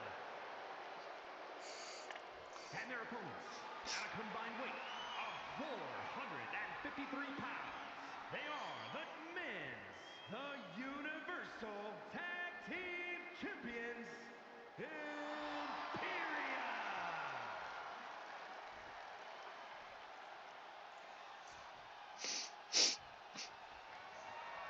Alright, once again, the Paladins hand the belts over.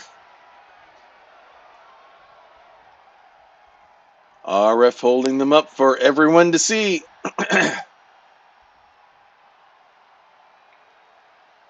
It's going to be Zebulon Banks starting off against Scandalon.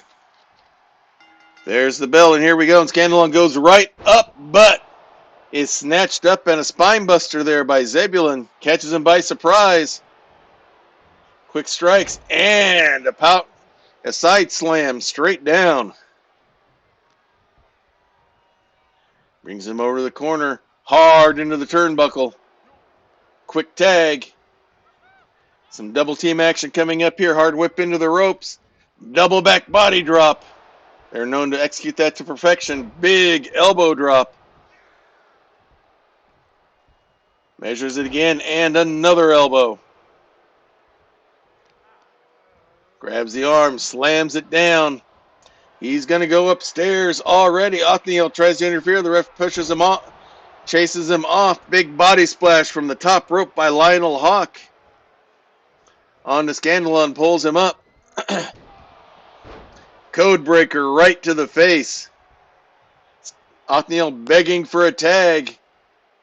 Zebulon Lionel goes in meditative pose, but he still has Scandalon cut off. Pulls him up to his feet. And now going to bring him all the way back into the corner, hard into the turnbuckle. Looks, and Scandalon's been broken open. He tries to fight his way out, but Zabelin gets a strike in from behind. Whip into the ropes. Nice arm drag takedown by Lionel, who again goes into meditation and gives Scandalon time to tag. And here comes Othniel, shielded by his tag team partner. Oh, gets hit by a Pele kick. As he tried to get in position, slams the arm down. And with that, another tag, and here comes Zebulon. Shoulder blocks that go nowhere, whip into the ropes, scoops him up, big power slam by Othniel. Stalks his way around, here's the tag, and Scandalon's ready to come back in. Hard whip into the ropes. Snatch and a quick German suplex. Wraps him up, and he's going to go for the crippler crossface. Zabelin appears to be in the ropes, but the ref's not calling it. Lionel comes for the breakup.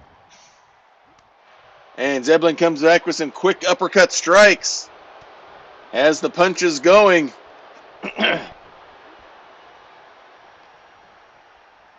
Scandalon wraps him up. Face plants him straight down. And with that, there's the tag as Zabelin rolls outside the ring to recoup. And Othniel leaps right up. Top rope body splash. He caught enough of Zabelin to bring him down. Big stomp to the back. Another stomp. Zabelin wraps him up. Big neck breaker. And with that, Zabelin throws Othniel back in. And now Zabelin goes after Scandalon. Scandalon says, none of that, you get into the ring where you belong. Othniel strikes the pose, giving Zabelin a time to get a strike in. Straight fist, and I think he drew blood on Othniel as well. Big stomp onto the leg. And now he's going to take advantage, going for a heel hook here on Othniel. Throws the leg down. We'll see how much damage that has done. Pulls him up to his feet.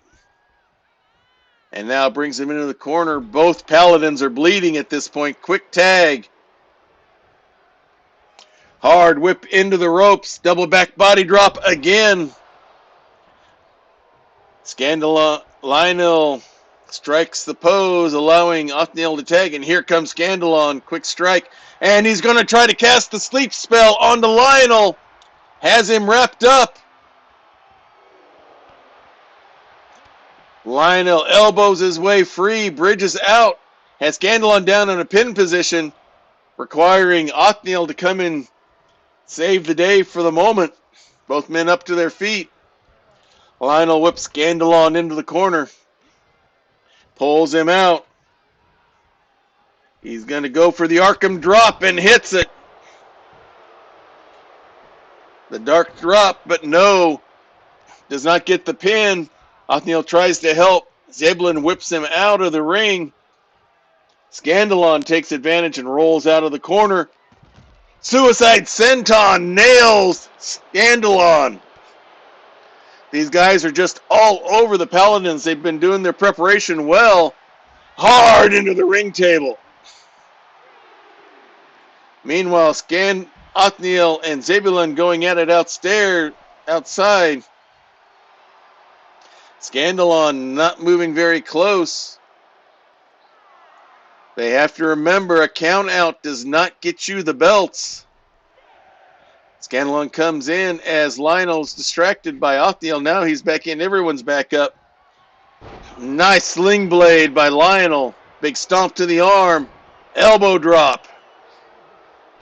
Big stomp. Another big elbow.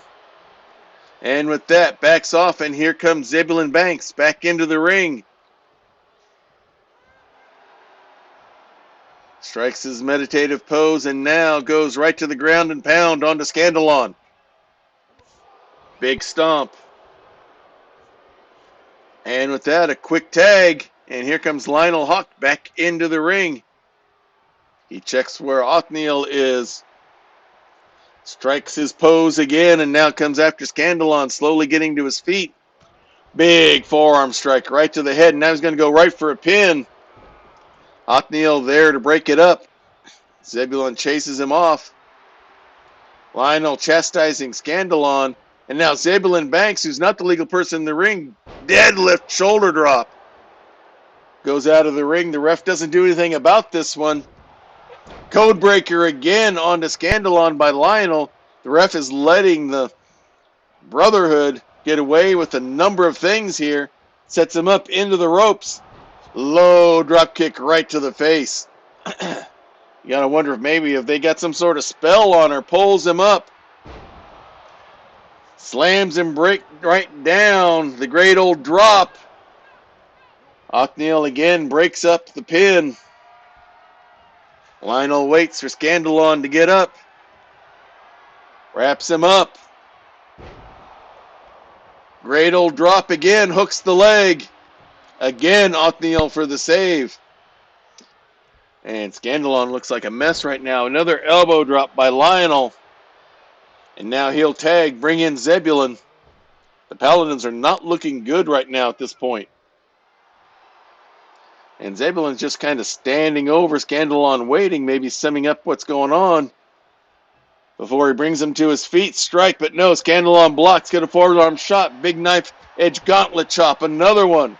And now he hooks the leg for the pin. Took advantage of the chance to recover, and he's going to definitely take advantage. Swinging neck breaker.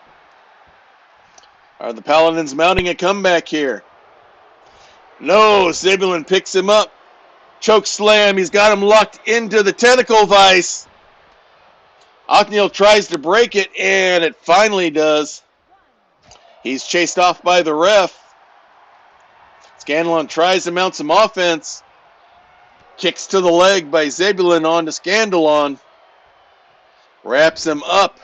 Massive neck breaker there. Pulls him up to his feet.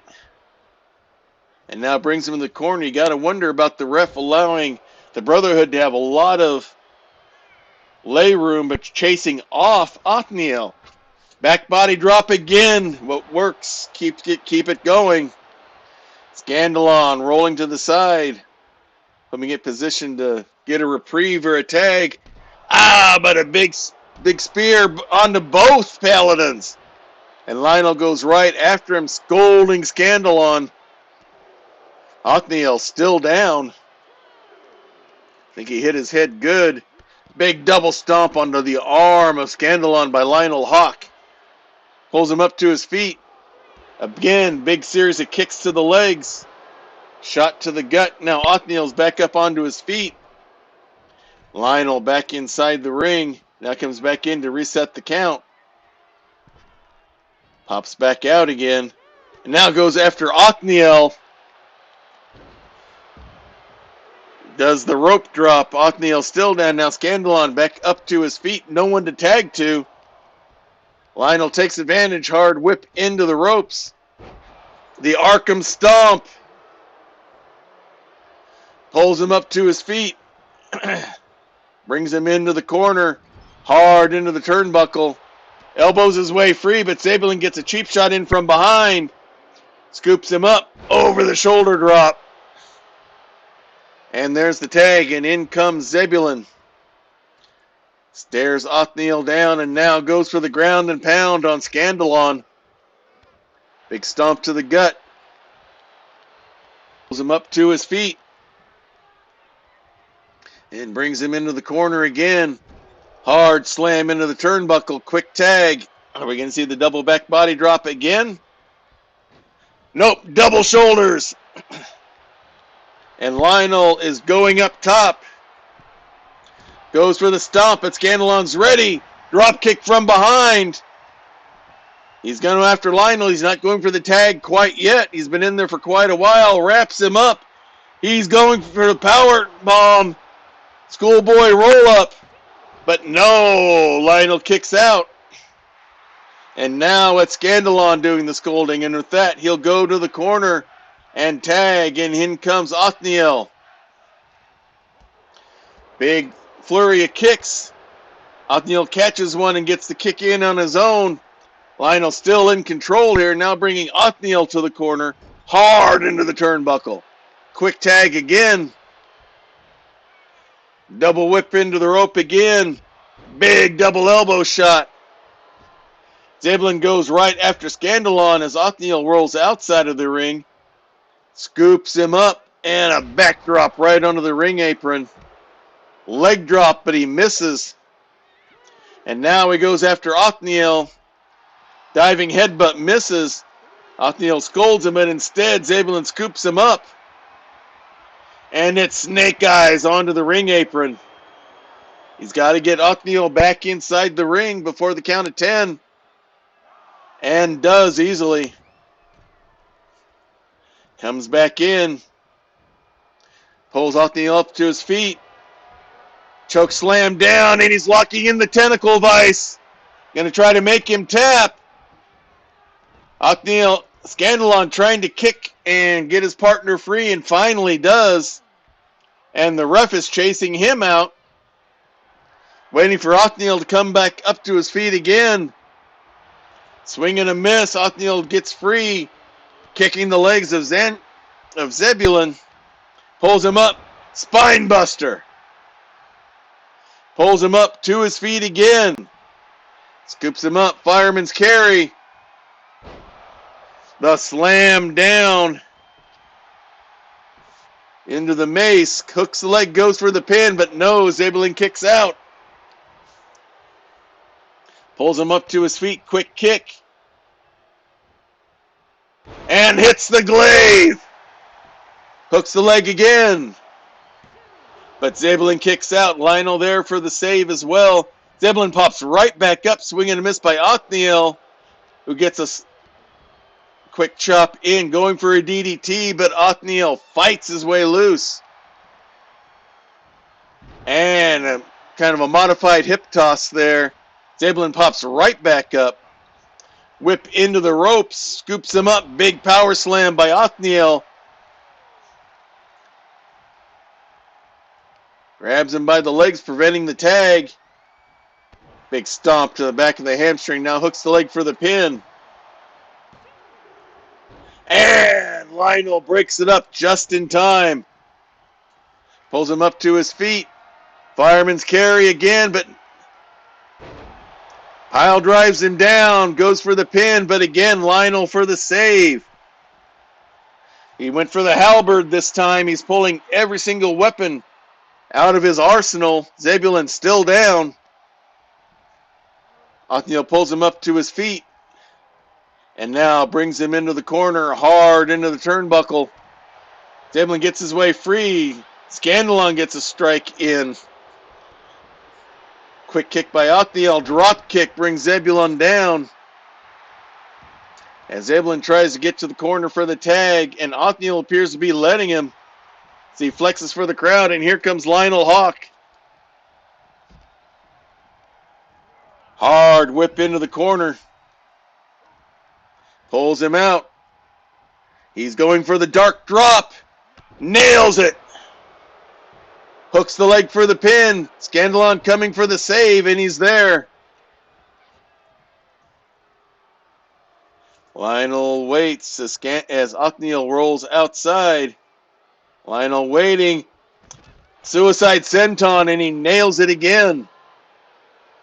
And now he goes over to Scandalon. Nope, he's just going to jump over the rope instead. And now he goes after Scandalon, gets a strike in. And another. There's the chin drop on the rope, and down he goes. And now he's going right after Othniel. Number of chops and a drop kick there. Celebrates before the crowd. Again, a count out will not get them the belts. Double stomp to the gut, another kick. Double stomp misses that time. Othniel clotheslines him hard, but he pops right back up again. Whips him towards the wall. And now Othniel comes back inside the ring. Othniel chastising Lionel. Now Lionel pops back in time. Basement drop kick to the leg. Caught him by surprise. Going upstairs. The Arkham Stomp hooks the leg. Scandalon there for the save again. Othniel slowly getting to his feet. Wraps him up. The great old drop. Hooks the leg again. Scandalon not able to get the save. And we have new Knights of the Realm. They are the Brotherhood of Cthulhu.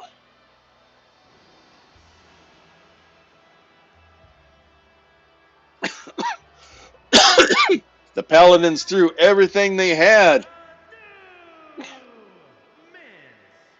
Universal Tag Team Champions. Hesitantly handing the belts over, and she runs off. You gotta wonder what's going on there. As they look at each other and nod.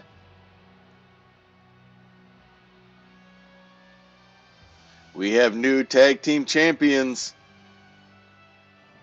As the lights go down, and they give praises to the great old one.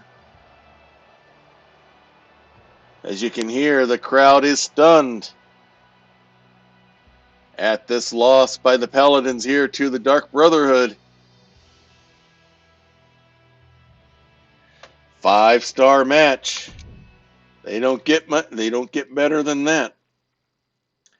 And now we have the men's Hunter's Mark. For those of you not familiar with Grappler's Keep, the Hunter's Mark is quite simply our fighting championship. It is defended every time we have a stream, whether it's a premium live event or if it's a regular stream. If you successfully bear and defend the Hunter's Mark 4 matches in a row, you can turn the title in. You can turn that belt in for a title shot against whoever is holding the Master Melee belt for the men or the Lady of Valor for the women. This will be Novar's 4th defense of the belt. If he wins here tonight, then next week he will get a title shot against either Jarduk Munka or Benvarde de Mustaine, whoever wins the match we have scheduled here later on tonight. And he'll be defending against Doxel Rusabin. This should be a good matchup here. Now, interestingly, in 2 of the 3 defenses, Novar has been counted out, but countouts do not count for transferring the belt, so he was able to maintain it. So, will Doxel make the same mistake? Will he be able to get a pin or submission? Or will Novar get a clean victory here at the Fiendish Stockade and earn that title shot? The following contest is scheduled for one fall and is for the Men's Internet Fighting Championship.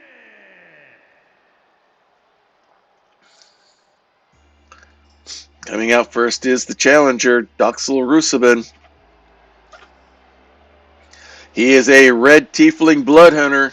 His goal is simply to seek out and get rid of evil wherever it is, including Grappler's Keep.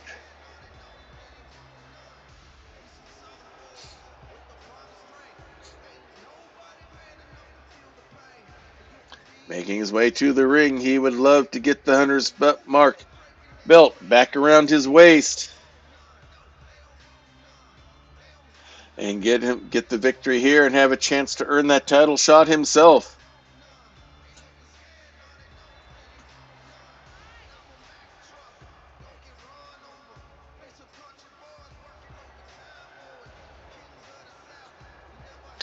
As you can see, he's got plenty of energy and he's ready to go.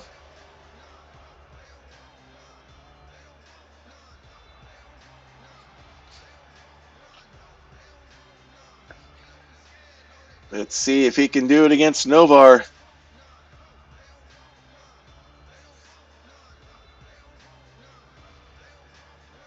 All right, looks like he's set and ready to go. And here comes the current bearer of the belt. It is our Earth Genasi, Cleric of the Forge, Novar Xanatrone.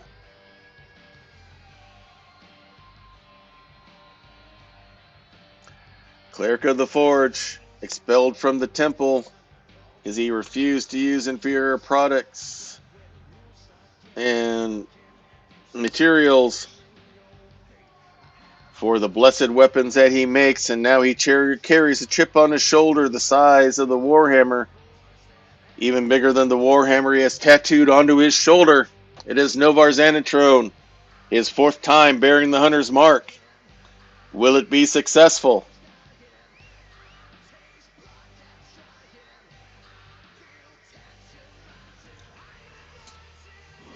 We will soon find out.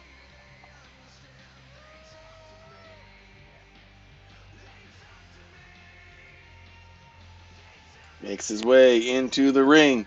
He knows how important this title defense is.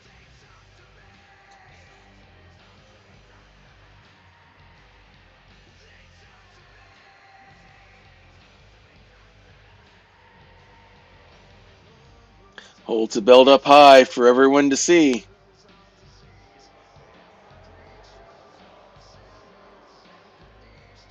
Looks like he's set and ready.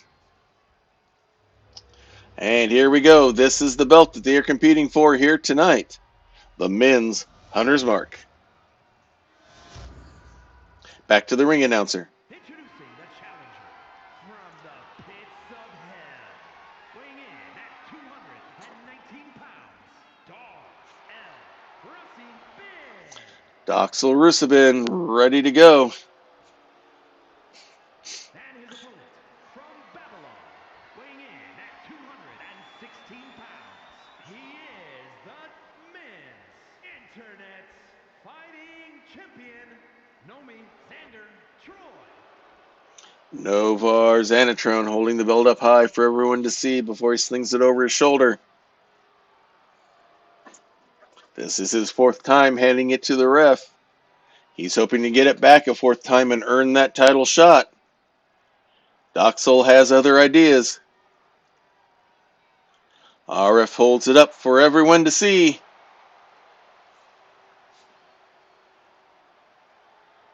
Doxel getting himself ready. Novar looks poised. Here's the bell, and here we go. And Novar wastes no time. Doxel blocks, however, and is going right for the crossface, trying to get Novar to tap early, but he rolls out. Big kick to the gut. Hard whip into the corner, a big clubbing forearm as he poses for the crowd. Another big clubbing forearm shot and another big series of strikes. Wraps him up. Gut wrench lift. And neck breaker straight down. Measures things out. Big knee drop. And now Novar's going upstairs. He's going high risk early. Big elbow drop from the top rope. Doxel tries to roll outside. Novar's saw him going and comes around the other side and is ready for him. No short rest out here as he goes right to the ground and bound. Pulls him up to his feet and now throws him hard into the wall. Now comes back inside as the count continues. And he resets it by coming back outside. Pulls him up, holds the arm. Unprotected chest there. As Nowhere keeps the kicks going and pulls him in for a lariat. Throws him into the steps. Looks like Doxel's able to stop right beforehand, but now gets thrown into the wall. And again into the wall. Novar keeps the strikes going. Going for a full Nelson hold there, but Doxel's able to get out. Hammerlocks his way free and then strikes him in the back. Pulls him up, fireman's carry. And a gourd buster straight down to the mat as the count goes to 6. Wraps him up. Northern Light suplex as the count goes to 7. Doxel's got to get him back inside the ring. He's not going to make the mistake of the others. Or does it look that way? Nope, he's back in by 8. They hook up, pulls him up, fireman's carry again. Gourd buster again. Big kick as Novar gets to his feet. Hard whip into the rope. Quick spin into a German suplex. Doxel's not afraid to go pound for pound, but now gets spun around. Number of knife edge chops there, and now the boot trying to squeeze the air out of his chest as Doxel goes down once again, rolls away from the stomp, gets a strike in of his own. They're reversing each other back and forth here. Brings Novar to the ropes. Scoops him up, and drops him right onto the top rope. Waits for Novar to pull himself up in the corner. Now goes right after him with a quick strike. Another one to the back. Novar elbows his way free. But a big series of strikes by Doxel. Grabs the leg. Does a slam right onto the knee. Pulls him up. Another elbow drop. A series of elbows to the leg.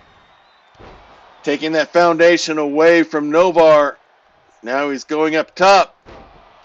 450 splash. Going again. He may be setting up for the Eldritch Blast. Goes up and nails it. Hooks the leg. Do we have a new bearer of the mark? We do. We have a new bearer of the Hunter's Mark. And his name is Doxel Rusabin. So 2 title matches, 2 title changes.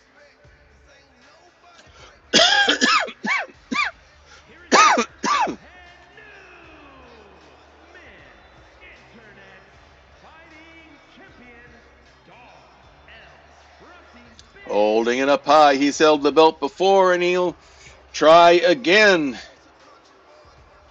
to do what Novar could not and get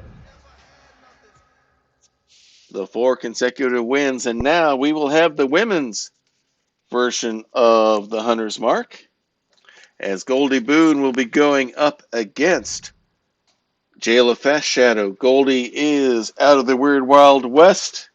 Jayla Fast Shadow is a elemental druid. Excuse me, not afraid to go after anyone in her path, that's for sure. Her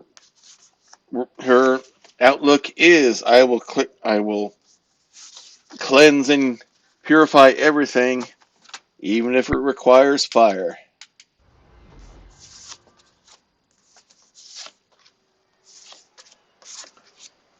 Let's go to the ring announcer.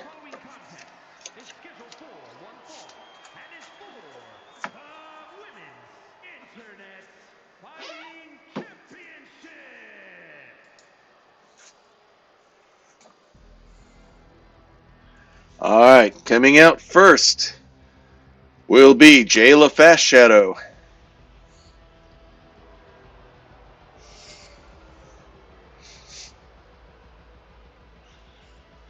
Defender of the land, solemn and devout to the land. Just don't make her mad or insult the natural world around her, or do anything to interfere with it.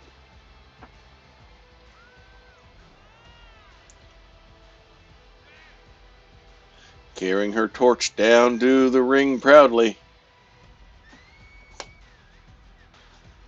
Hoping to take the belt away from Goldie Boone here tonight.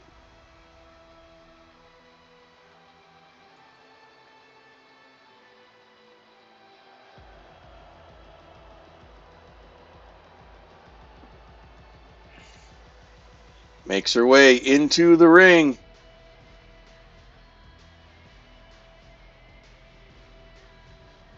Holding her blown out torch proudly to the air, signaling to the crowd. Not exactly a crowd favorite by any stretch of the imagination.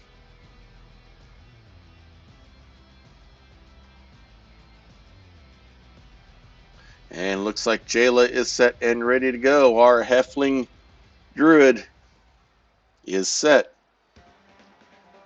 And coming out is her opponent. She's the current bearer of the Women's Hunter's Mark. She's from the Weird Wild West. She and Rufus and the rest of the posse were chasing down the outlaw gang that included Curtis the Pistol Powell and Belle Sanders, who had destroyed the family ranch. She too was caught up in that time loop portal that brought her here. Former Lady of Valor Women's Championship until she lost that to Belle Sanders at the Dirty Deeds Premium Live event. And now trying to work her way back into title contention, and one way to do that is to bear the Women's Hunter's Mark. This will be her first time bearing it. And as you can see, she's quite the crowd favorite.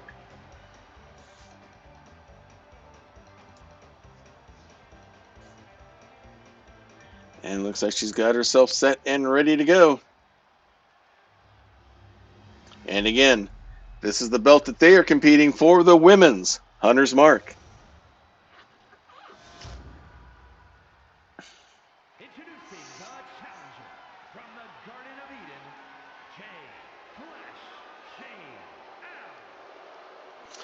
Eden, Jayla Fast Shadow getting herself ready as she's introduced to the crowd. from Stillwater. She is the Women's Internet Fighting Champion, Gloria Boone. Little tumbling display there as she hands the belt off to the ref, who shows it to Jayla, who says, yes, that's the belt I wish to possess. Now we all see it, and now looks like we're ready for the match to begin. Jayla muttering something to herself. Goldie is all focus here, as you can see. There's the bell, and here we go. And goes right up for a quick scissor slam there. Now Jayla comes right back with a strike of her own, scoops her up into a fall-away slam. Goldie gets back up to her feet. Jayla right back on top of her, wraps her up. Going for a big suplex. All the blood rushing to Goldie's head. There's the release, and down they come. Celebrates before the crowd, and Goldie gets right back up, wraps her up from behind, puts her on the ropes. Kick to the leg, another strike there. Hard whip into the ropes.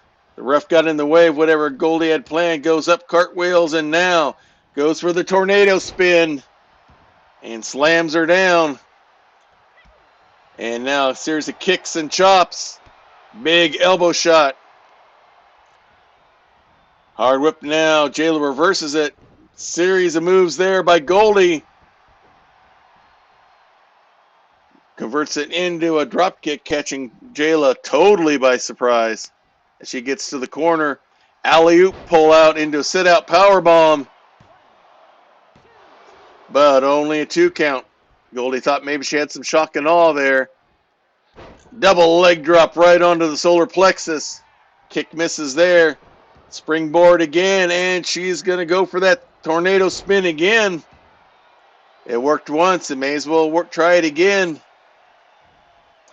She's going to go up top.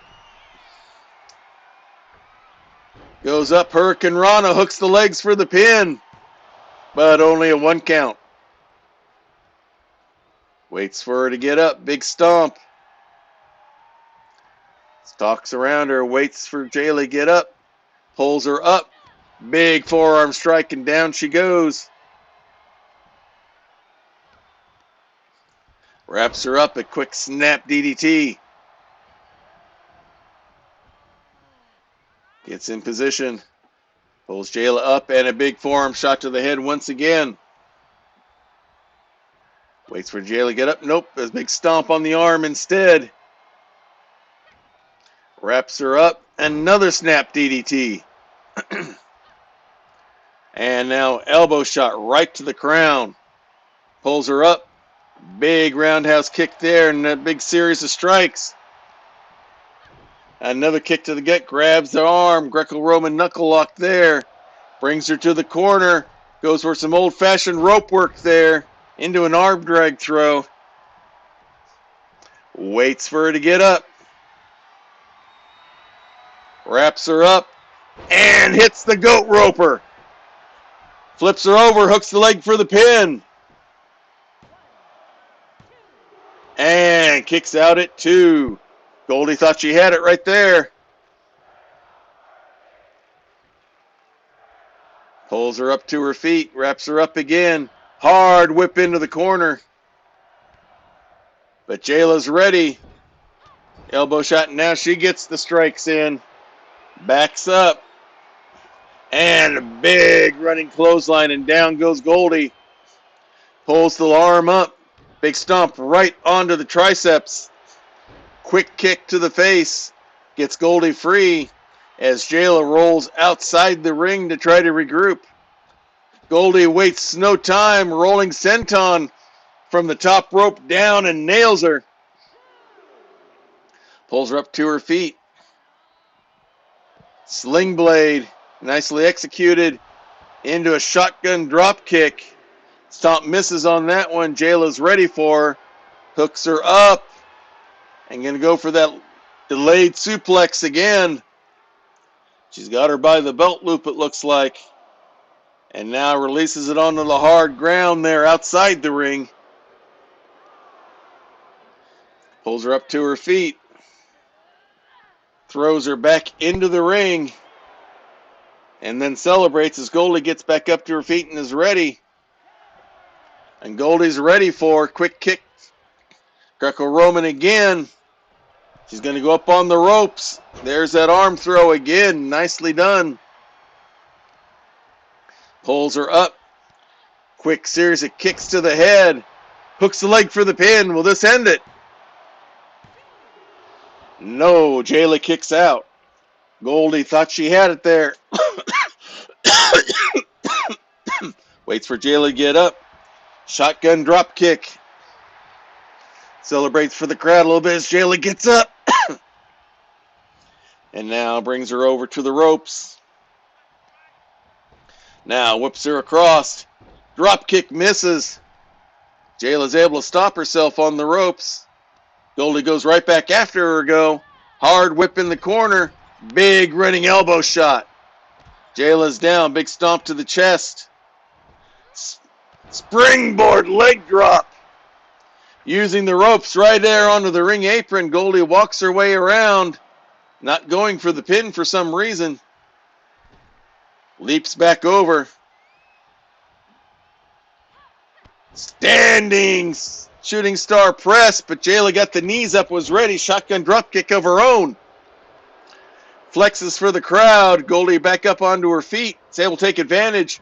Whips her hard in the corner, but runs right into a big elbow from Jayla. Goldie spins around. Hurricane Rana into Fujisawa armbar. Going to try to make her tap. Jayla's able to roll free. Goes in for a drop kick and misses. Big boot there by Goldie. Standing body press again. Nails it. And Goldie gets the pin and the win. Her first successful defense of the Women's Hunter's Mark.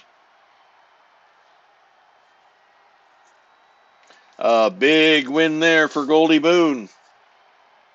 Here is your winner, and still Women's Internet Fighting Champion, Gloria Boone. Goldie Boone gets the victory. One victory down, 3 to go. 3.5-star match. And now we have women's tag team action as our Victorian Noir tag team, steampunk team of Thrill and Chill, the team of Charity Philpott and Chastity York, are challenging our current women's champions out of the Cyberverse, Sister Cyber, the team of Shiny and Sable, for the Queens of the Keep Tag Team Championship. These two have been going at it hard and heavy. A lot of it's been singles matches between Sable and Charity, as Chastity's been recovering from some injuries, but she is totally cleared for competition now, and we'll see if Thrill and Chill can take the belts away from Sister Cyber. This will be fun to see.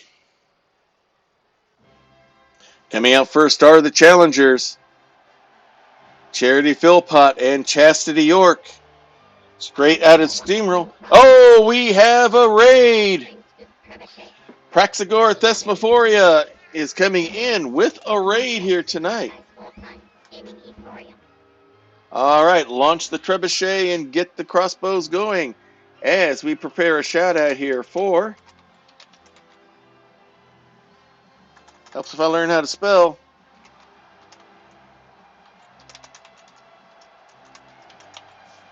A shout out for there. We will. Did I? Oh, I misspelled it. Let's just do it the easy way here. All right, once more with feeling as our tag teams get going here.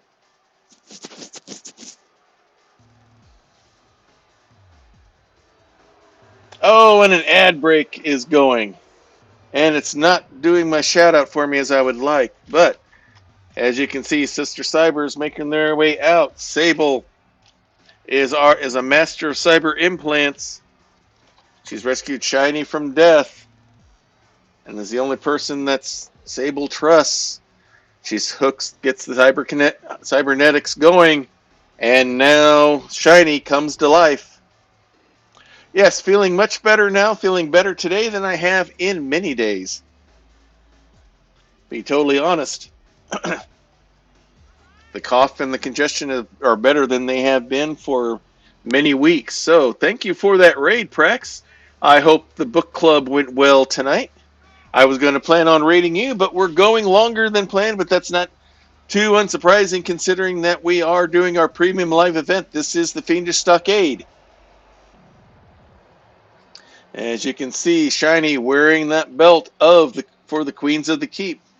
She and Sable are the tag team champions.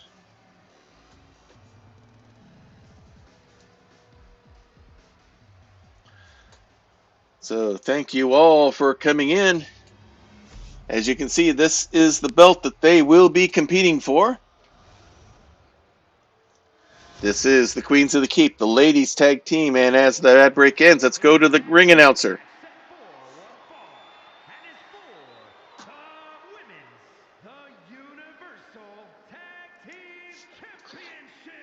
I don't know why that shout out didn't go through, Prax, but we'll have your guys' private room all set up so you can watch this premium live event. And Tori will be there to get your order, and Virgil will get your orders made up. As we have Sister Cyber out of the Cyberverse going up against our Victorian Noir steampunk team of Thrill and Chill. This is going to be a fun and interesting matchup here. The ref holds the belts up for everyone to see. It's going to be Charity Philpott starting off against Shiny. There's the bell, and here we go. And Shiny's wasting no time. She's going to bring Charity over here into the corner, but nope. Elbows her way free instead. Wraps her up, and now she's going to bring her all the way back across to her cousin, but nope. Shiny's going to block that. A little tit for tat there. Quick kick to the gut, and here we go. Veal throw into the corner by Shiny. And she wastes no time. Goes for a quick tag to Sable. As Charity tries to get herself up off her feet, but a big running boot. And goes right after Chastity does the neck drop onto the rope.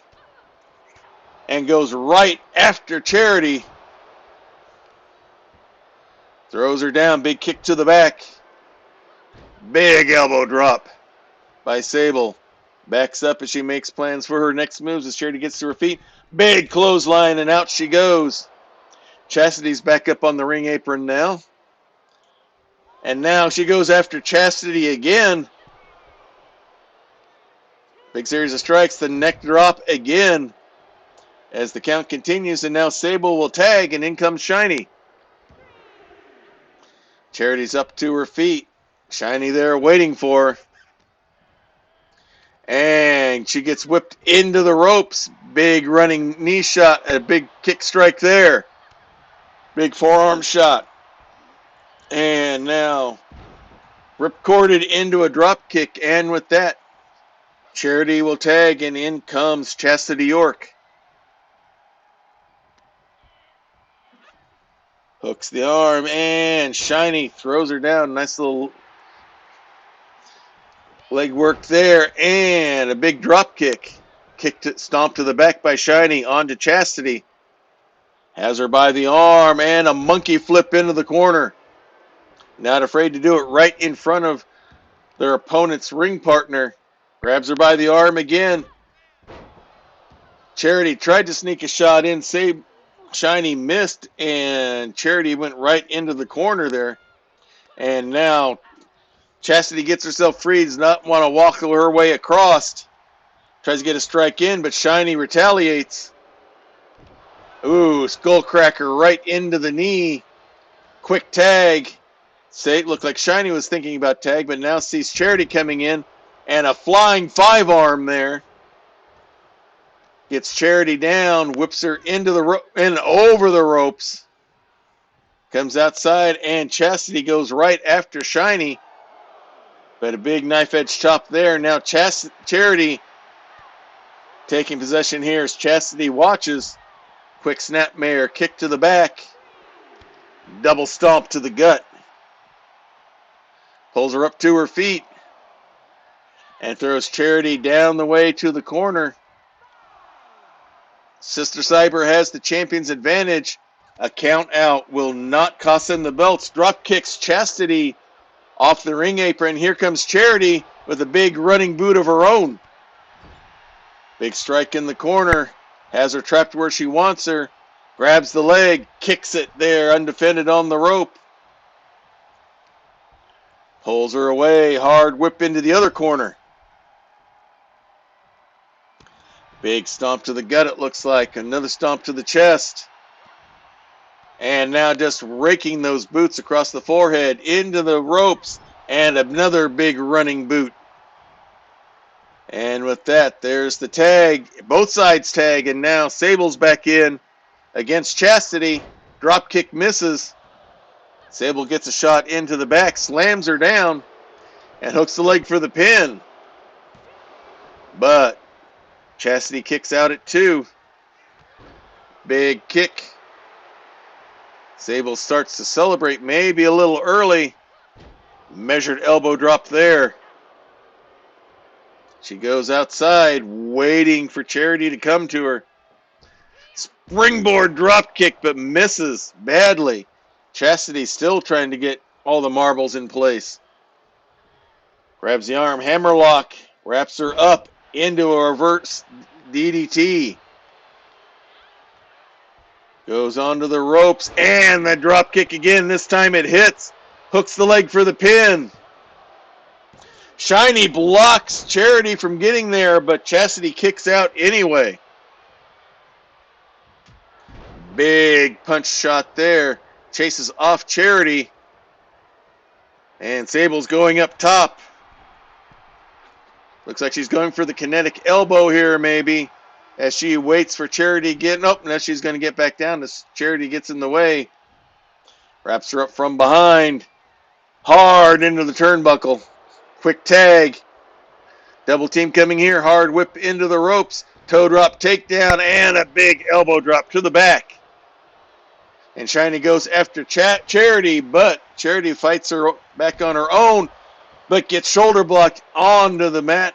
It's outside the ring.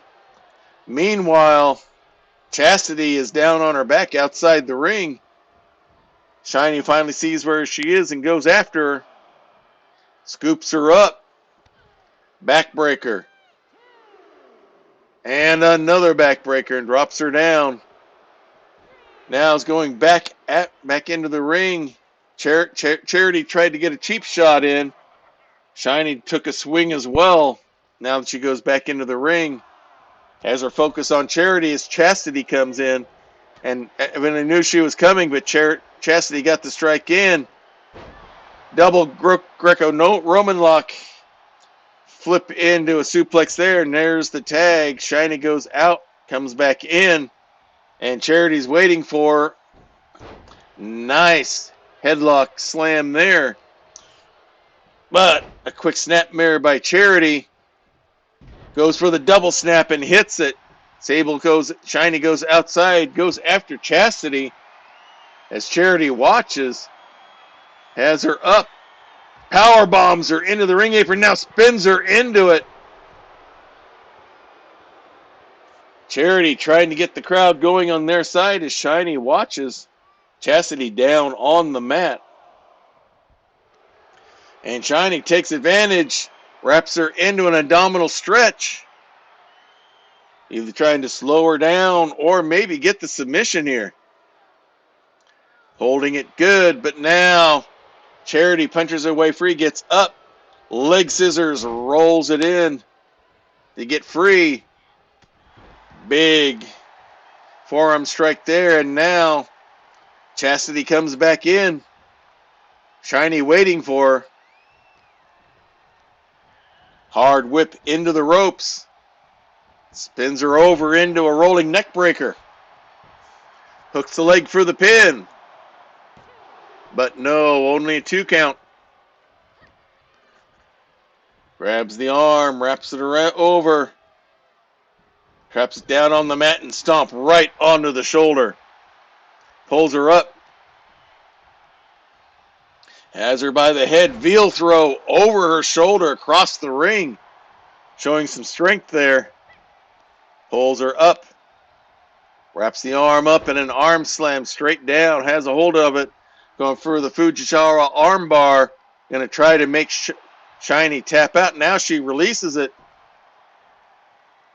And there's the tag. And here comes Charity back in. Shiny still's not tagged out. Goes right after Charity with a quick drop kick. And with that, now there's the tag. And here comes Sable. Swing and a miss on the clothesline there. Elbow to the back. Hard whip into the rope. Big running boot there by Charity. Double stomp to the gut. Grabs her by the legs. Double leg drop. Sable slowly gets to her feet. Brings her into the corner. But no, Sable's able to elbow herself free. Scoops her up. Hits the big slam. Puts her for the pin, but Chastity's right there. Went for the retro slam, but too close to the corner. Sable poses for the crowd to turn. Yep, now she's going to tag, and here comes Shiny. As Charity gets to her feet. Both of them missed the shots they were going after. A double botch there. But Shiny throws her down, slams her back down by the head, grabs both arms, is doing the hair pull. Seems to be enjoying it. The ref letting it happen. And now another quick tag, and now Charity gets to the ring, and here comes Chastity back inside. Swings around, quick DDT. Nice flying clothesline there. Sable back up to her feet. Whips her over the rope onto the ring apron. Charity comes down, only finds Shiny waiting for her and throws her back in. No escape for Chastity. Sable standing over. Nope, she's going to tag, and here comes Shiny. Scoops her up. And hits her with the deleter. Hooks the leg for the pin. And Charity's there for the save. Pulls the arm up. Big stomp right on the triceps. Pulls her right back up. Face slams her straight down. And with that, quick tag, and Shiny comes out. And it's Sable in the ring now with Chastity still down on the ring. She's going to go up top. Big elbow. Hits the kinetic elbow. Hooks the leg for the pin. And Charity's there for the save once again. Sable changes her mind on what she's going to do. Goes for a stomp, but Chastity's back up on her feet. Big running. Fix that. Gets a strike in on Sable, but doesn't connect by very much. There's the tag. And now it's Shiny and Chastity in here again. Scoops her up. To look like she was going to go for the offliner, but instead gets put into a reverse DDT. Wraps her up. Big European uppercut. Pulls her up. Hooks the leg. Fisherman suplex. Goes for the pin. But Shiny kicks out. The ref took quite a while to get in position. Seemed unsure. Pulls her up to her feet. Grabs the arm. Wrenches it over. Hammerlock. Shiny trying to punch her way free and does. Wraps her up. Pulls her up. Alabama slam. And with that, here's the tag and Sable comes back in. Pulls her up to her feet. Wraps her up. Whip into the ropes. Big elbow. Kind of blocked, but now a big boot. And nope, she's going outside. She can go for the kinetic elbow again. Nope, she's waiting for Charity to get up to her feet, or Chastity to get to her feet. Big body splash. Hooks the leg for the pin. But at the 1 count, Charity's able to break it up. Chastity goes outside, only to find Shiny waiting for her. Throws Shiny into the announcer's booth, announcer's table. Now comes in, Shiny's ready for her. Wraps her up. Holds her up for the suplex. Showing some core strength here at Chastity's expense. And then releases for the drop. Pulls her up to her feet. Scoops her up. Retro slam. Hooks the leg for the pin. Charity's there for the save once again. Charity's still down. Sable waiting for her to get up and is going to tag and bring in Shiny.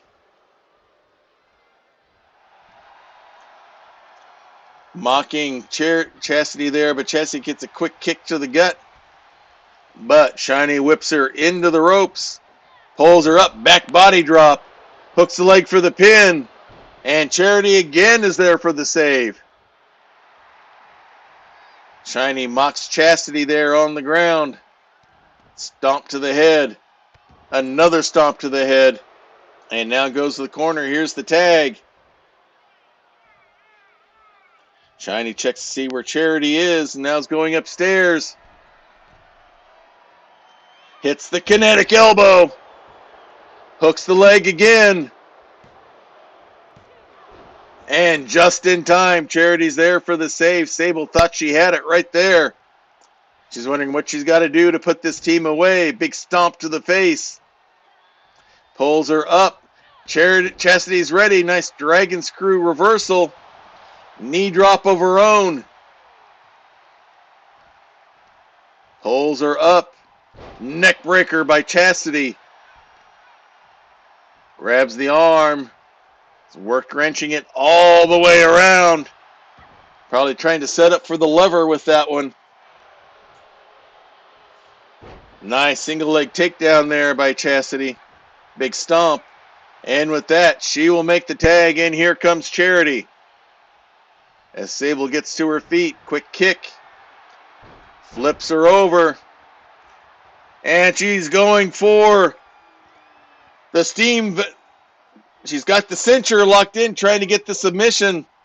Shiny a little slow, but gets there for the kick to get her partner free. Frees her sister from it. Big running boot.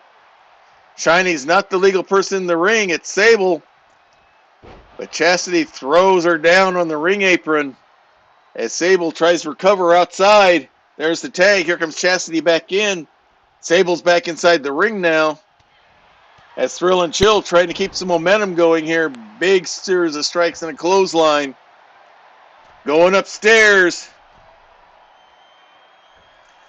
Big leg drop from the top rope.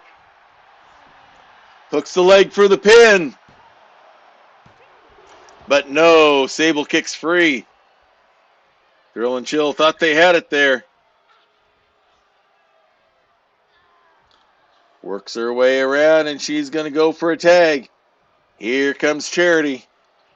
Sable's back on her feet. Scooped up. But no, Sable gets free. Strikes in a kick, grabs the arm. Spins her over. Hits the Goomba. Hooks the leg. Chastity there for the save. Sable still up. Goes outside, now comes back in. Changed her plan on what she wants to do. Springboard out, hits the kinetic elbow from the top rope. Looks like she may have hurt herself in the process.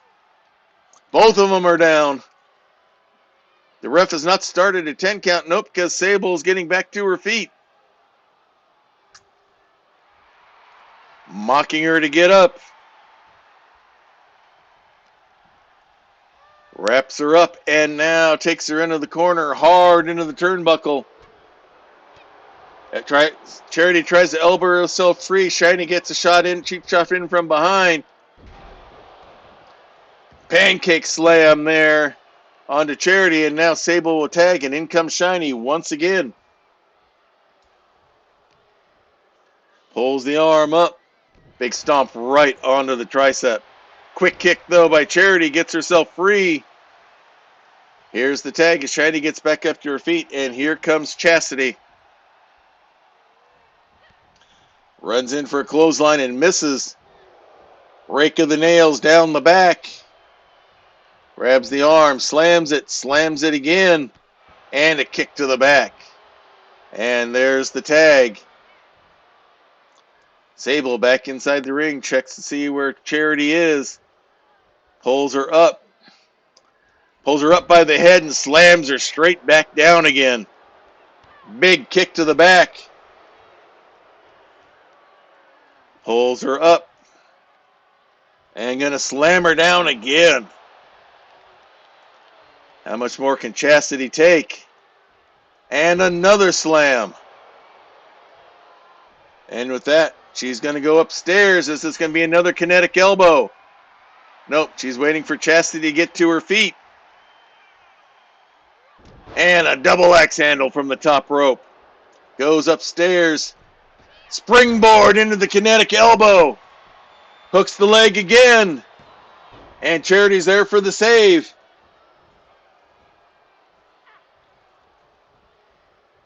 Sable pulls Chastity up to her feet. Wraps her up, abdominal stretch. Oh, nice reversal. Nice momentum shift there by Chastity. Can she take advantage? Grabs the arm, wrenches it over. Forces it down onto the mat, and a big stomp on the shoulder. Pulls her away. Brings her up, and she's going to go for the lever. She's got the armbar locked in, trying to get the submission, but no. A quick shotgun drop kick by Shiny gets Sable free. Shiny runs off and away.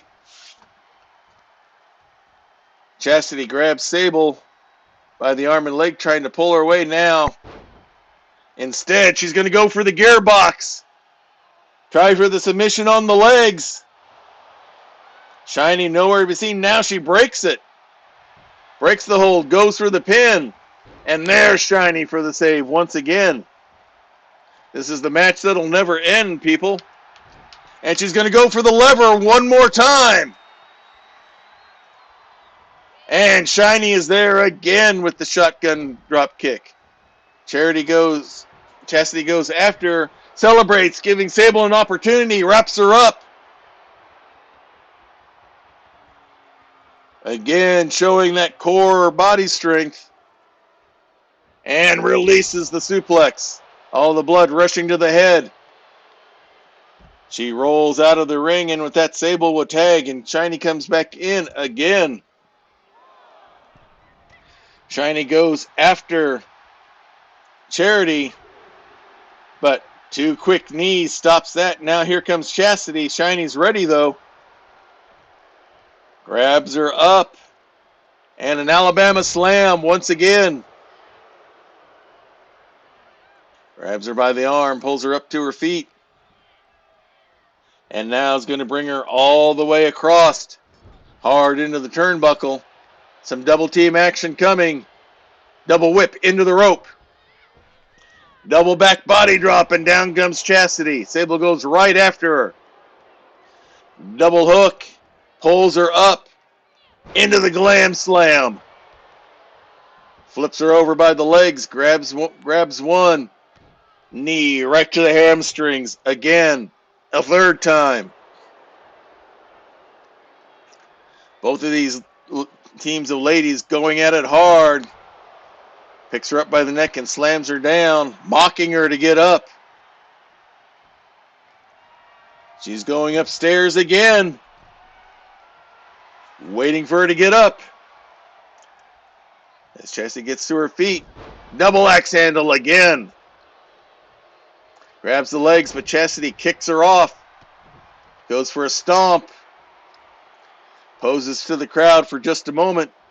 And with that, she will work her way to the corner and tag in her cousin. Here comes Charity as Sable gets to her feet.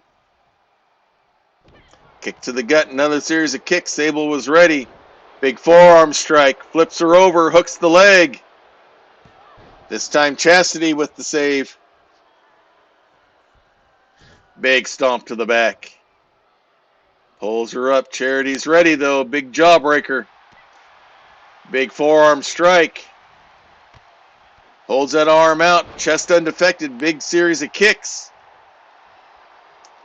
As Charity celebrates, Sable tries to sneak off, and looks like Charity's letting her. And here comes Shiny. Big kick to the gut, and she flips her over. Sable's not even out of the ring, and she's setting up the cincher, trying to get the tap out. I think she's got all the confidence in the world in Shiny here. Chastity kicks her out, and Shiny is able to get free. Series of knees to get free from the submission hold. Big flying 5-arm. And Charity pulls herself up outside the ring onto the apron with the ropes. Shiny standing over. Big strike.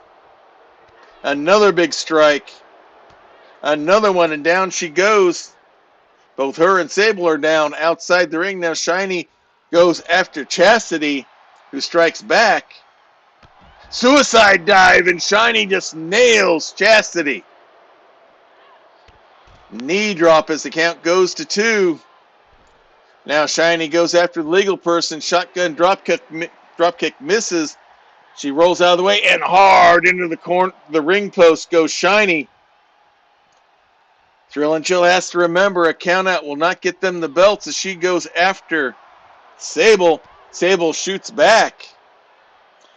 Shiny working her way around the ring as Charity goes after Sable. Quick chin drop onto the rope, and now Shiny's back in the ring. Scoops her up and hits the deleter. Hooks the leg. Chastity again.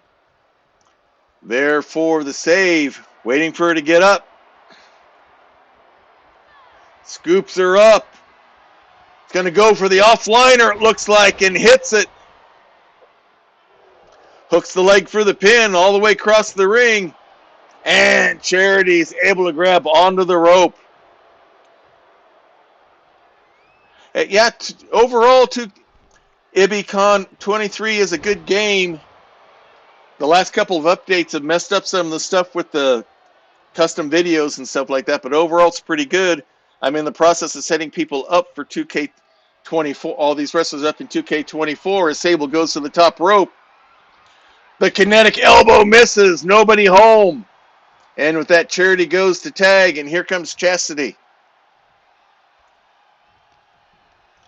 Sable whips Chastity into the ropes. Shoulder blocks that go nowhere. Again, blocks go nowhere. Big series of strikes by Chastity Philpott. There's Chastity York. Celebrates as Sable rolls outside the ring. And now Chastity goes over to Shiny. Gets a cheap shot strike in. Another one. Shiny strikes back. Chastity still going after her. Drop kicks her off the ring apron to Sable. The legal person in the ring comes back in. Big clothesline. And she rolls out. Sable goes upstairs, top rope. Nope, she changes her mind. Now goes after Charity, who gets a knee shot in. Sable rolls out and goes after her. Brings her down, double stomp. Here comes Chastity, the legal person in the ring, as both members of Thrill and Chill stand over Sable. Tries to throw Sable back in the ring, but misses. Over the shoulder throw as the count goes to 4. Grabs the leg. Going for the heel hook. Cranking on that leg hard as the count goes to 6. Now throws Sable back into the ring. A count out will not get her team the championship. Sable works her way free as the ad brick continues to roll. Wraps her up, scoops her up, hits the retro slam, hooks the leg for the pin. The ref's got in the way, but nope, rope break. Chastity grabs onto the rope. The ref stops the count. Sable has to break it. Pulls Chastity up to her feet. Gonna bring her into the corner, hard into the turnbuckle. Some double team action here. Double whip. Double elbow shots. As Shiny goes on after Chastity. Nice little monkey flip there. Pulls her up to her feet. And hooks the arm and slams her down. And with that, you can see Shiny's looking tired. I think they're all exhausted out there. As Sable waits for Chastity to get to her feet. Nope, she's going to go outside. She's waiting. Maybe wants to hit the kinetic elbow. Drop kick, but misses. Totally misfires, but Chastity can't take advantage.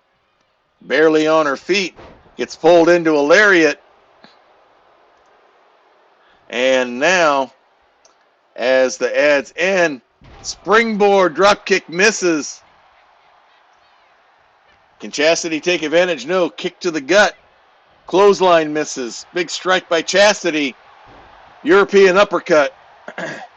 As this match is going on and on. There's the tag.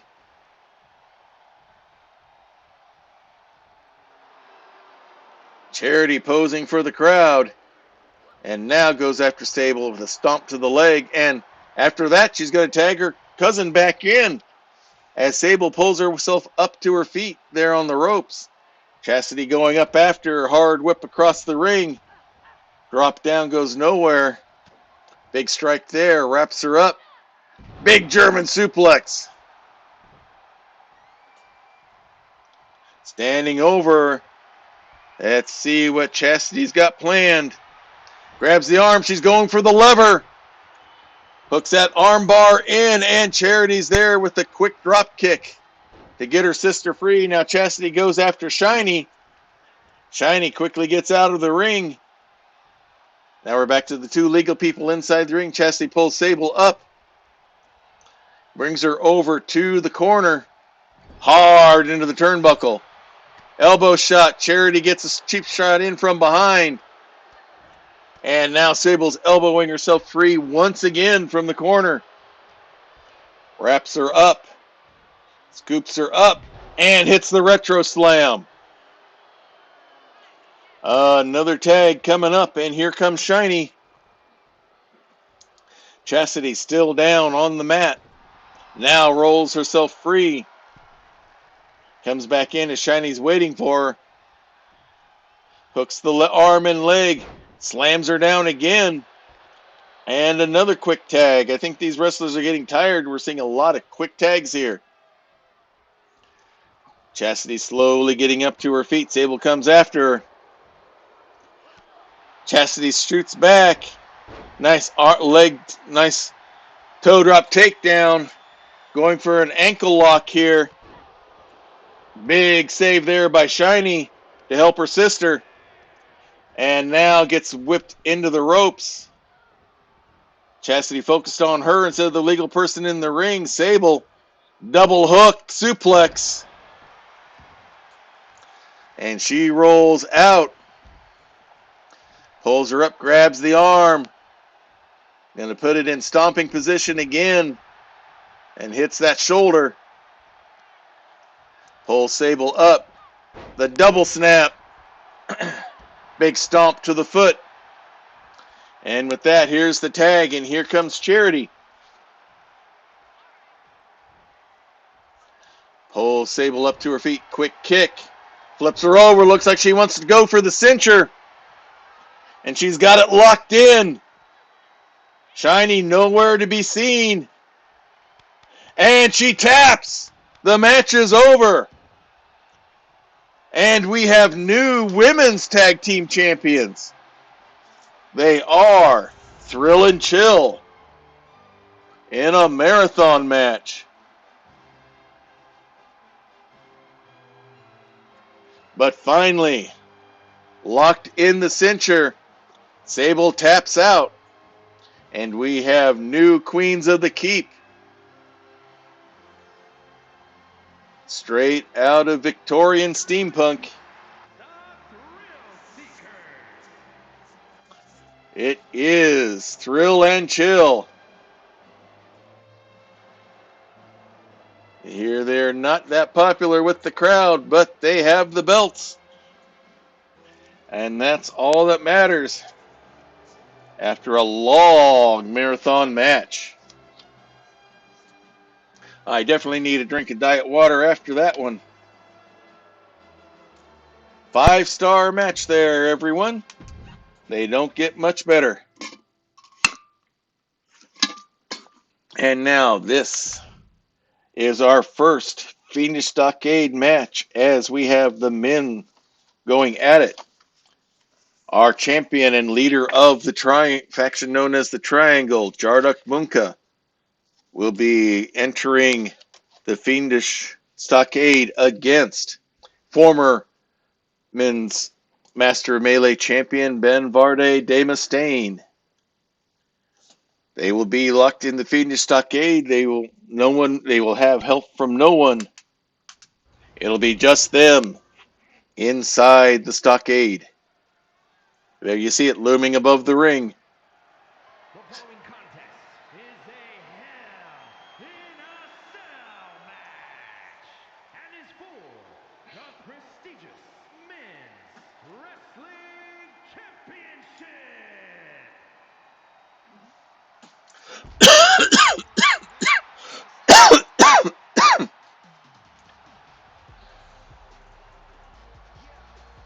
And coming out first, it will be the challenger.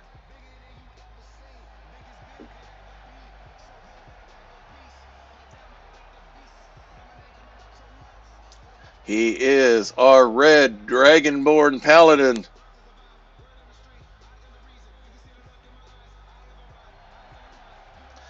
From the fantasy realm.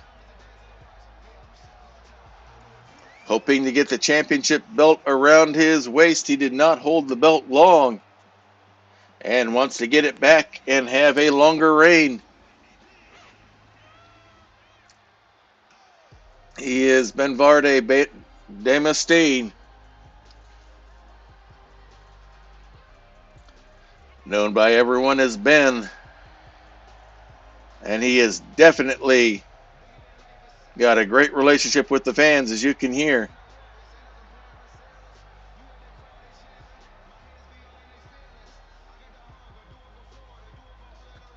You can hear the crowd's reaction. And one fan gets a free towel. And looks like Ben is set and ready to go. His holy symbol out and ready. And here comes the men's champion, exiled from the planet Neptune. He's from the sci-fi realm, where before he ruled there with an iron fin, seeking new lands to conquer, and he feels he has conquered Grappler's Keep since he is now the Master Melee Champion. He has his two lackeys, or as he calls it, his generals, Lauro Dubta and Curtis the Pistol Powell. They make up the team known as the Triangle. But he will not have their help in this match, as they will be both locked inside the Fiendish Stockade.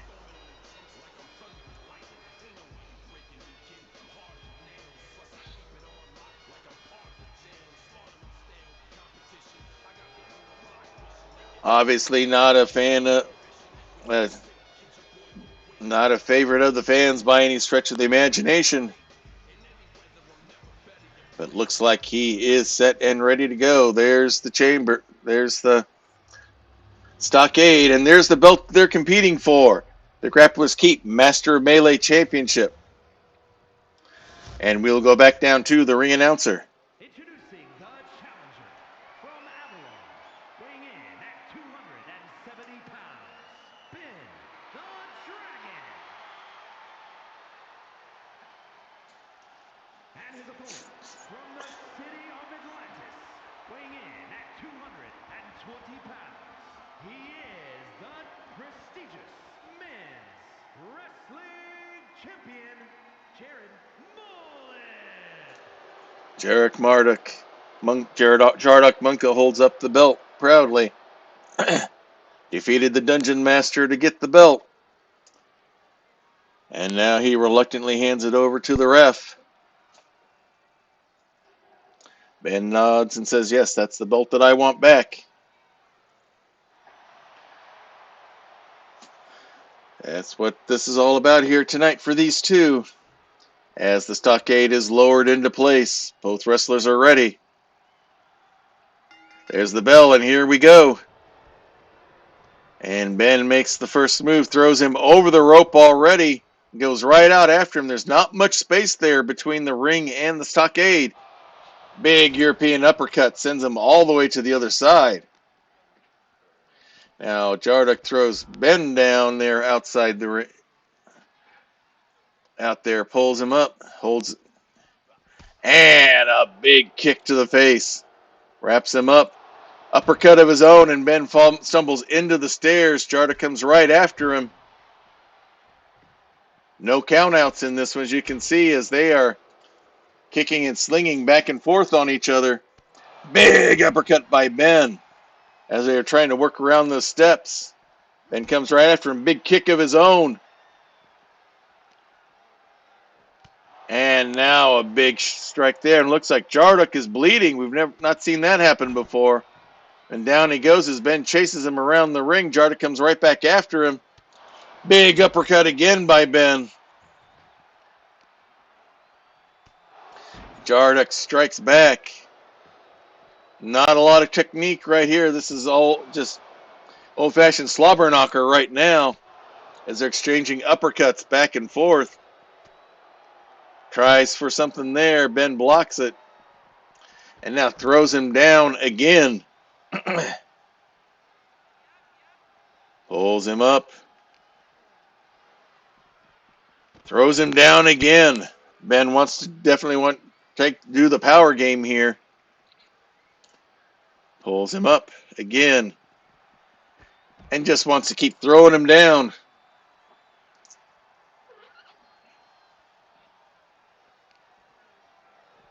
Big uppercut. And down goes Jarduk around the ring. And he decides he wants back inside. Ben working his way around, trying to keep his distance. Good strategy move as Jarduk closes in. Throws him into the ropes. No, pulls him in for a big shoulder block. Big stomp to the back of the head. Another one to the back, right between the shoulders. Pulls him up. And now going for the neck twist here, trying to slow him down, cut down all of it, slow down that air supply for Ben. Throws him down again, mocks him to get up, and he spins right up and does, and comes right up after him. Belly to belly slam. And now it's ground and pound time. Followed with a big stomp to the gut. And with that, Ben's going to the toy box. He's grabbing a table.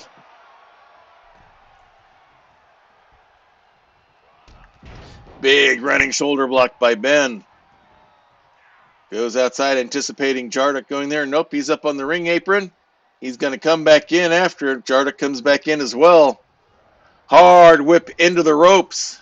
Shoulder blocks go nowhere. Neutralizes out. Has him wrapped up. Has him in an abdominal stretch. Trying for a submission or to take the strength out. Jardik goes up. Big rolling head scissors. Nice counter. Locks him up. Big suplex there. Hooks the leg, goes for the pin, but only a 1 count. Big elbow strike. As Jardik stands on the table, Jardik goes outside. He wants to get his own toys out, it looks like. Has the baseball bat, throws in the ring, but now goes after Ben outside the ring. Throws him down hard onto the floor. Wraps him up. Nice counter there by Ben, almost like a skullcracker there. Throws him down again. Pulls him up to his feet. Wraps him up, and a big strike, and around the steps they go. As Ben has all the offense going on. Oh, jawbreaker. Slows Ben down there. Big uppercut. So they work their way back around to the west side of the ring. And now back to the north. Not a lot happening inside the ring in this match so far. Both back up to their feet. Big uppercut, and there goes Jardik again as they work their way around. Jardik striking back as well. Both go for kicks, and they block each other. Spins him around, big strike, and around the steps they go. Ben goes back inside the ring. Jardik follows. Now some mind games as Ben goes outside. Ben's waiting for him, wraps around, scoops him up. Big electric chair drop. Jardik pulls himself up in the corner. Ben has the baseball bat and hits Jardik with it, and again, and again, and down he goes. Ben throws the bat down and hooks the leg for the pin. Do we have a new champion? No, Jardik kicks out. Into the ropes, back and forth. He went for the Eldritch Slam, but nobody home. Now kicks free. Hard whip into the ropes. Drops down. Shoulder blocks go nowhere. Scoops him up and just throws him over the shoulder like a sack of potatoes, literally. And now back to the toy box again. Jardik goes outside the ring, and the sledgehammer is now in play. They meet at the north side. Big uppercut again. Jardik throws Ben down the way. Pulls him up by the arms. And now throws Ben. I think the head hit the steel steps going down. That can't be good. Another strike by Jardik. Big uppercut and into the steps. Ben goes again. He looked like he was trying to go back in the ring, but Jardik stopped him. And again into the steps. Ben crawling his way around this time. Jardik pulls him up to his feet. Big strike there. Big uppercut. Wraps around from behind. Another big strike. Ben hits the fence. And he spears him outside the stockade, breaks, and now they're outside of the stockade. Pulls him up. Throws him into the wall. Unexpected turn of events here. Throws him down the way again. Jardick going up top. Not sure what he has planned here.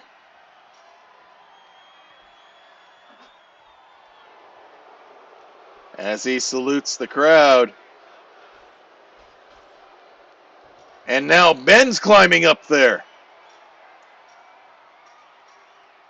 This is scary stuff here, folks.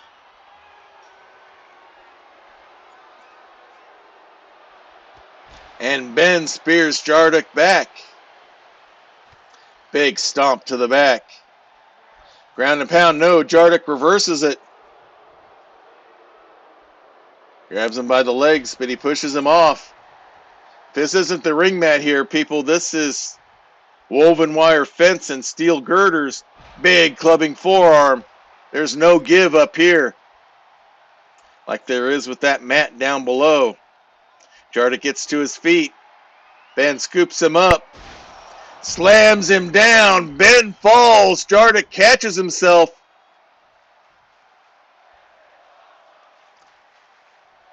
He was going for the Eldritch Slam. He hooks the leg. And Ben somehow kicks out. How does he have anything to be able to do that? Jardick has the bat. Tries to use it. Ben blocks it. Scoops him up.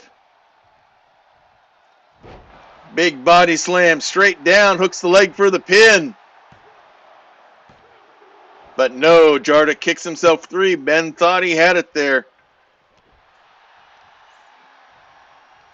Pulls him up. Nice dragon screw reversal there by Jardick. He picks up the baseball bat. Ben holding his leg. Goes with the bat. Gets one strike in. Gets him again. Swing and a miss. This time Ben knocks it free. Hard whip into the ropes. Drop down. Elbow had a little bit of effect. Another whip. No. Pulls him in. Quick reversal. Series of strikes by Jardick. Oh, right to the gut, and down goes Ben.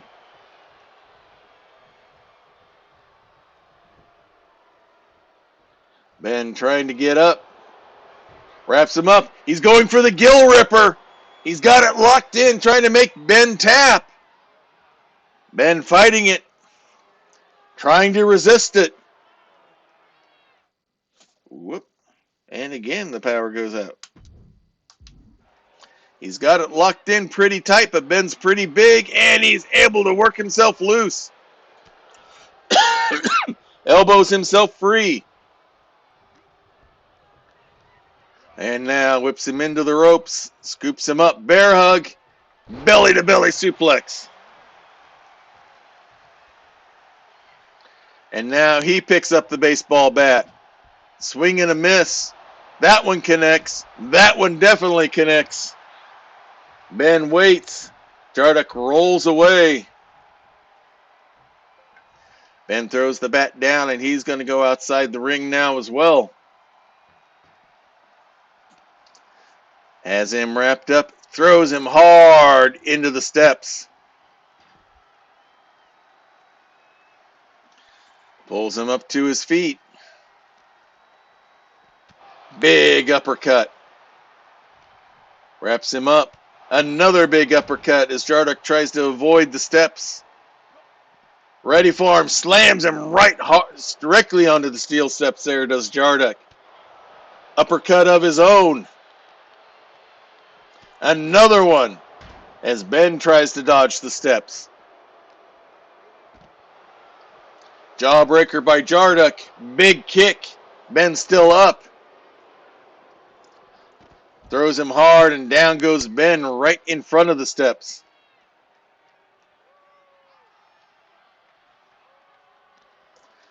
Wraps him up. Throws him down. There as Jardik works his way around. Nope, he's going to come back. Pulls Ben up to his feet. Big uppercut again. As they work their way to the south side, Ben uppercuts as well. Ben throws Jardik into the stockade, wraps him up from behind, throws him back inside the ring. Pulls him up. Double axe handle shot to the back. Steps outside. Ben's going upstairs. Big elbow, but nobody's home. Ben whips Jardik into the ropes. Shoulder blocks go nowhere. Scoops him up. Military press coming up. Drops him straight down. Flips him over, hooks the leg. Do we have a new champion? No, Jardik kicks out somehow. Ben up to his feet first. Standing over the champion. As he tries to figure out what he wants to do next. Jardik still down on the mat. Now decides what he wants to do, pulls him up. Scoops him up. Hits the Eldritch Slam. Hooks the leg for the pin. And Jardik kicks out somehow. Scoops him up. He hits the Retro Rocket. Out of nowhere, hooks the leg. And somehow, despite everything, Jardik hits the Retro Rocket. Gets the pin. Despite all of that happened. And Jardik Munka remains the Master Melee Men's Champion as he hits the Retro Rocket. Here is your winner, and prestigious men's wrestling As he takes the belt from the ref. Jardik holds it up for all to see. He still rules Grappler's Keep with an iron fin.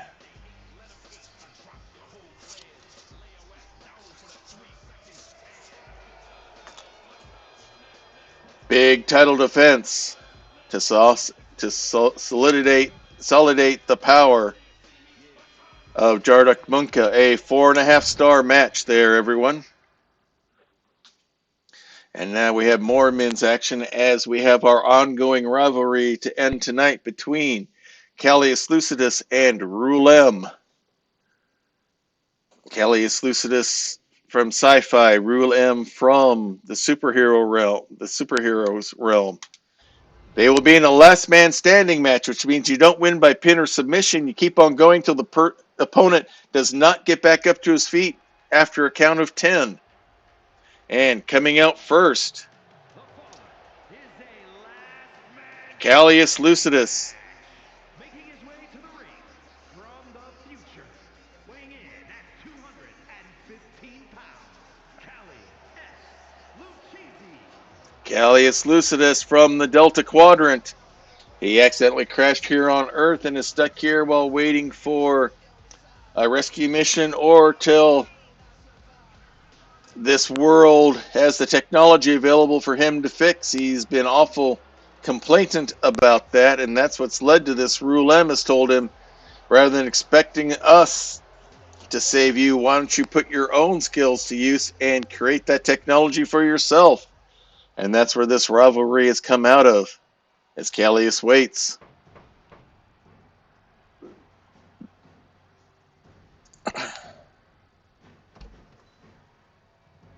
Coming out of his high security cell, it is Rulem. He's a former supervillain, now repentant. He got in with the wrong people. He thought he was with heroes. weighing in at 220 pounds, He thought he was in with heroes, found out they were villains, and he is doing his penitence to pay for his debts to society by competing here and fighting the bad guys here in Grappler's Keep.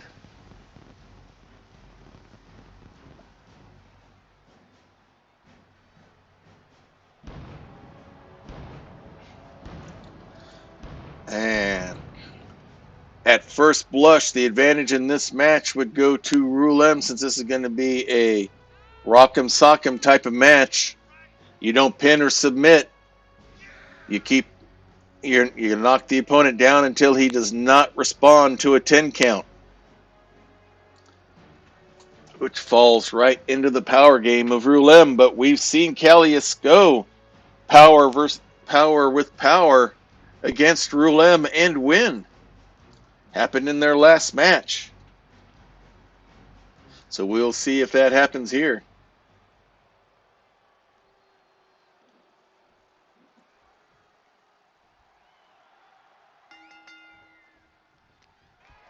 And there's the bell. Here we go. Rulem has him up and already going for snake eyes, and down he goes. Not down enough for any kind of count yet. Hard whip back into the corner and a spear. He is going to try to alley-oop him out, and he does. And we got an ad break going here, so we'll keep the match. We got to keep the match going, unfortunately. Big series of cross faces and strikes there by Rulem. Callie is slowly getting up. Rulem helps him the rest of the way. Scoops him up again. Trying to go for a fall-away slam, but Callius was able to reverse it into a DDT, into a tornado DDT. He waits for Rulem to get up. And pulls him into a ripcord knee, and with that, Rulem rolls outside. Callius leapfrogs over the ring. Body splash, nails him. That's where you see how sneaky strong Callius is. Big forearm shot, and down goes Rulem.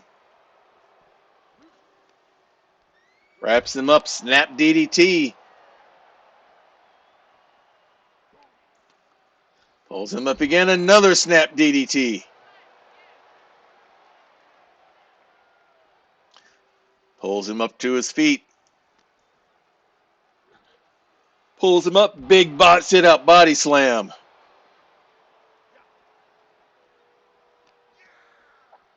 Callius wraps him up, big quick snap suplex.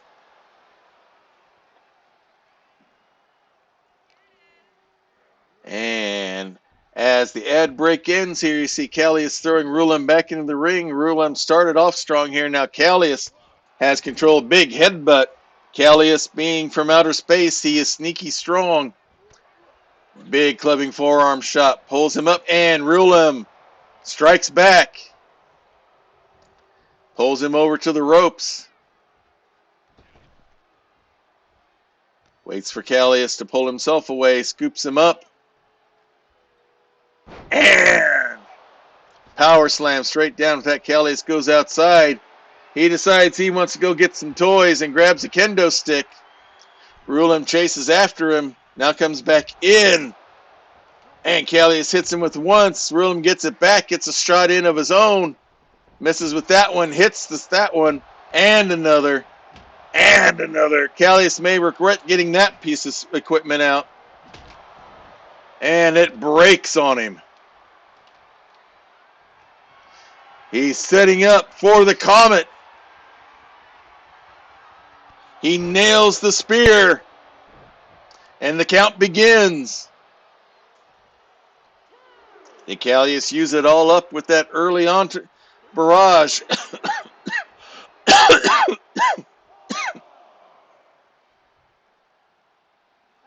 Count goes to 5.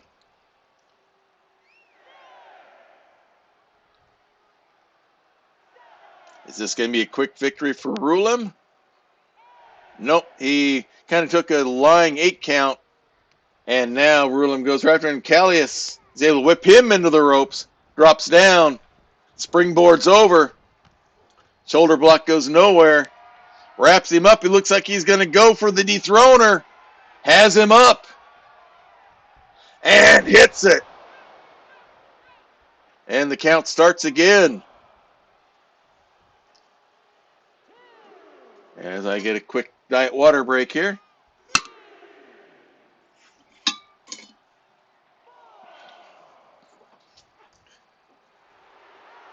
Standing over him, waiting for him, mocking him to get up. He's breathing heavy.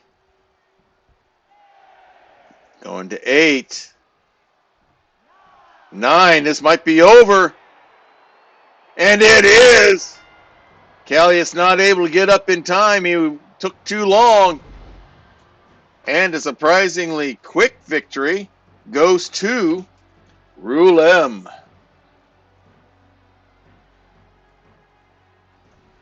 All it took was one comet and one dethroner.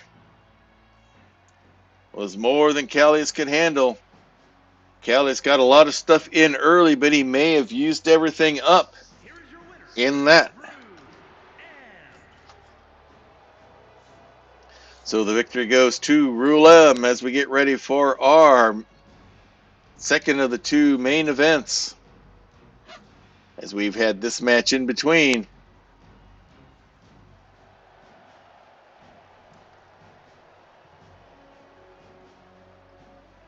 Rule M. Only 2.5-star match just because of how quick it was. And now our final match of the night, again inside the Fiendish Stockade, as they've gotten that panel fixed. It is Komona, our superhero out of the green member of the Lightning League, going against our current Lady of Valor Women's Champion, Belle Sanders. These two have been going at it hot and heavy with each other in the preceding weeks, and now it ends here inside the Stockade. Let's go to the ring. The following contest is a Hell in a Cell match and is for the prestigious Women's Wrestling Championship.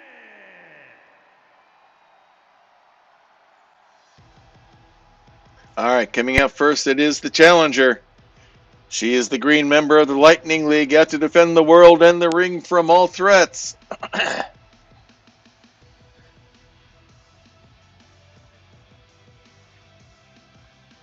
Making her way to the ring, she is Komona.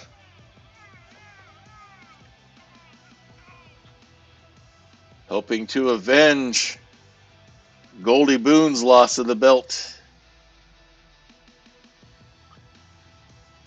by getting the victory here tonight.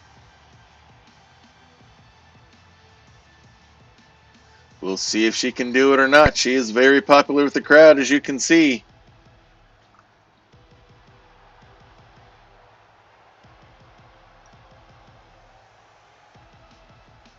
But will she's won more than a few of the matches here up against Belle leading up to this, but can she win this one, the important one? Inside the Fiendish Stockade.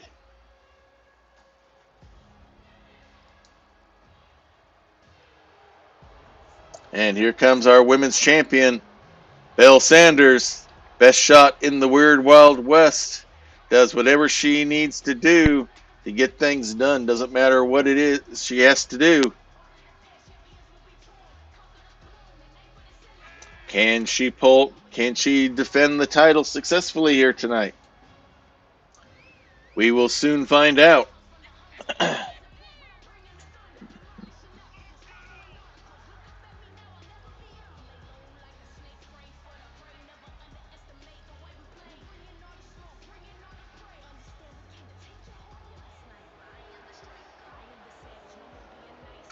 Looks like she's set and ready.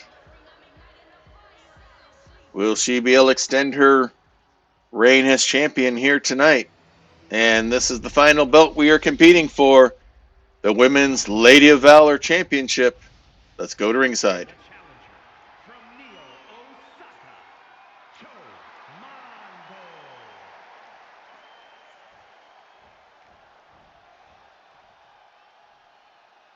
And her opponent, from Truth or Consequences, New Mexico, she is the prestigious Women's Wrestling Champion, Belle Sanders. All right, here we go. Pointing to her opponent, saying, "You're going down."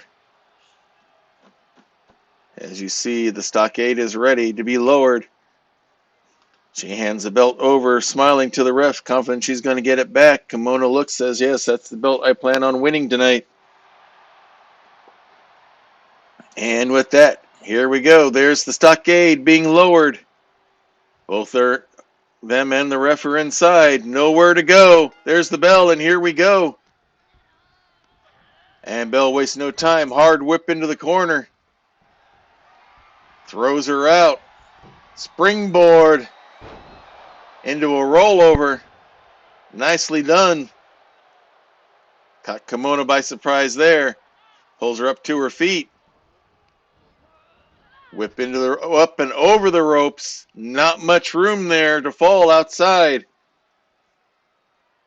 Uses the stockade to try to pull herself up. Big uppercut. Kimono walks away. Now goes back after Bell.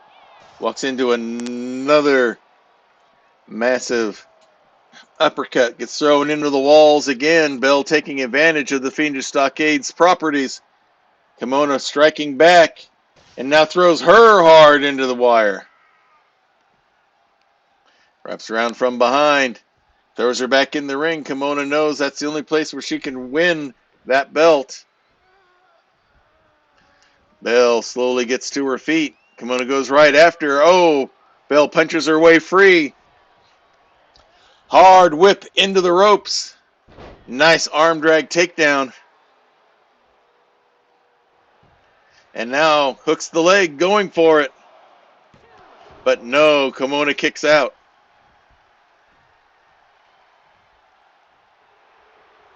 Poses over as she waits for her to get up. Now Bell gets whipped into the rope, goes up. Nice Frankensteiner there. Measures her out. Shotgun drop kick to the head. Bell tries to pull herself up. Quick snap DDT. Goes outside the ring, now comes back in as Bell's on her feet. Bell takes advantage. Hard whip up and over the ropes. Again outside. In that narrow passage between the stockade and the ring. Big uppercut, and into the fencing she goes. Kimono strikes back. And Bell hits the fencing. Keeps it up. Throws her back in the ring. And Kimono is going for the toy box first. Has the kendo stick, and it rolls all the way to Bell's feet. Bell goes for a running dropkick, misses. Kimono misses as well. Bell slams her down.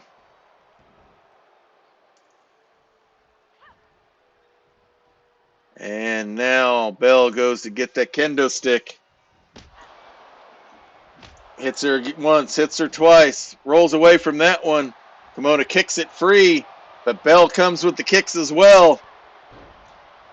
And kick pushes her down. Kimono trying to cover up, and now it's ground and pound time by Bell. And they go, big stomp, hooks the leg, goes for the pin. And Kimono kicks out at the 2. Bell thought she had it. Pulls her up to her feet. Goes for the cyclone, mostly blocked by Kimono. She saw it coming. Hard whip into the corner. Puts her up on the top turnbuckle. Never a safe place to be. Going upstairs there. Spins over and Bulldog from the top. Almost like she did the Thunderhead from the top rope there. Hard whip over the ropes and out. And now Kimono definitely appears to have control of the match right now. Pulls Bell up to her feet. Throws her down. Hitting the floor. Pulls her up again. Big forearm strike. Big uppercut. Into the fencing goes Bell. Throws her in. Bell reverses it. And it's Kimona hitting the chain wire. Big uppercut from Bell.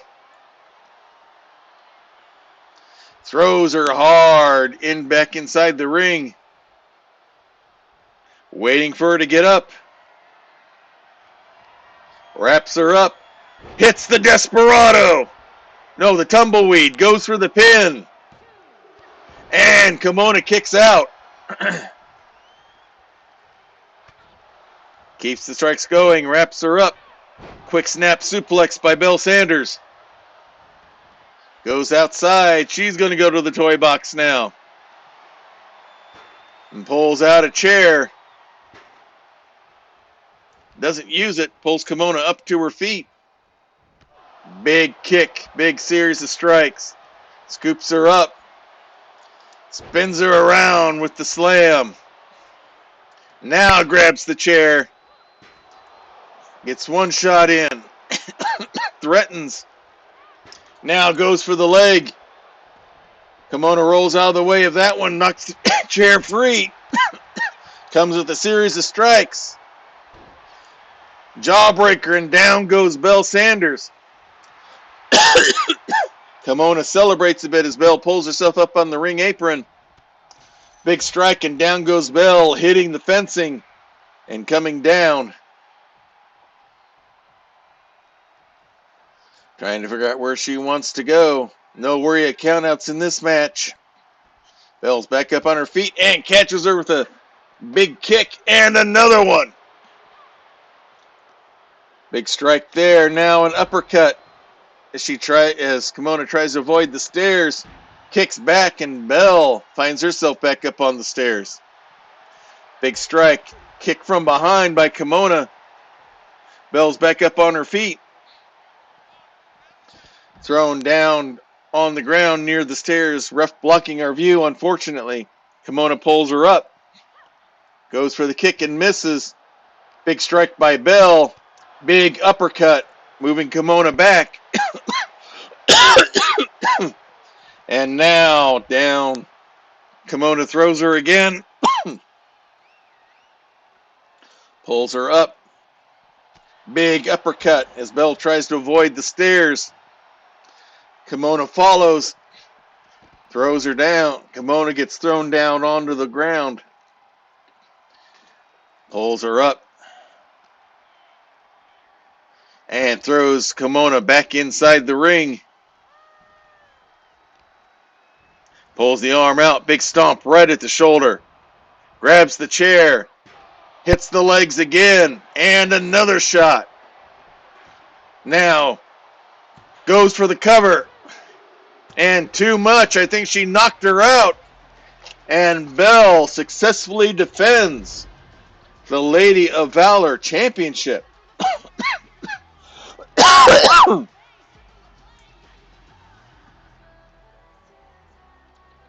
Vicious match there.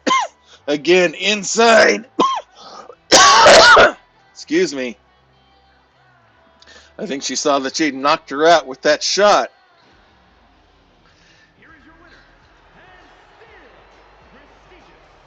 So Belle Sanders keeps the belt. A big title defense for her. Solidifying her strength holding the belt.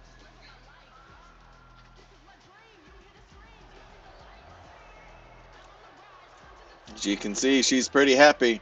This is her first official title defense. And to do it inside the Fiendish Stockade takes something.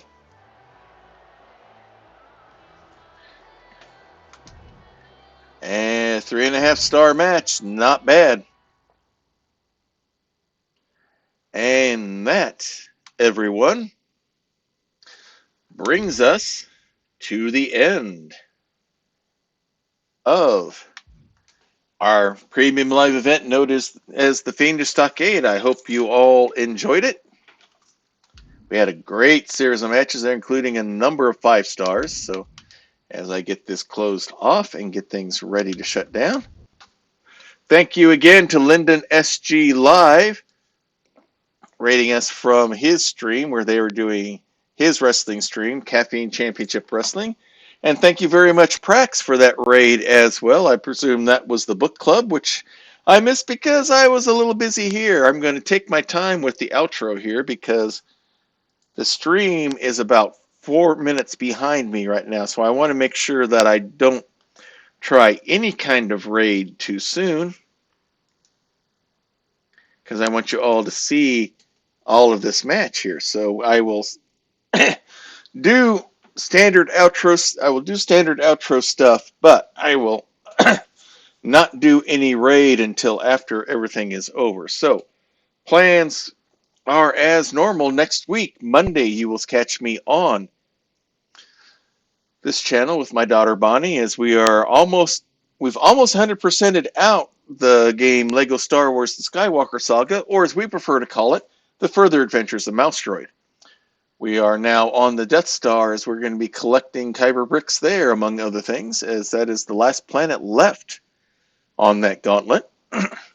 Then Wednesday night will be either here on my channel.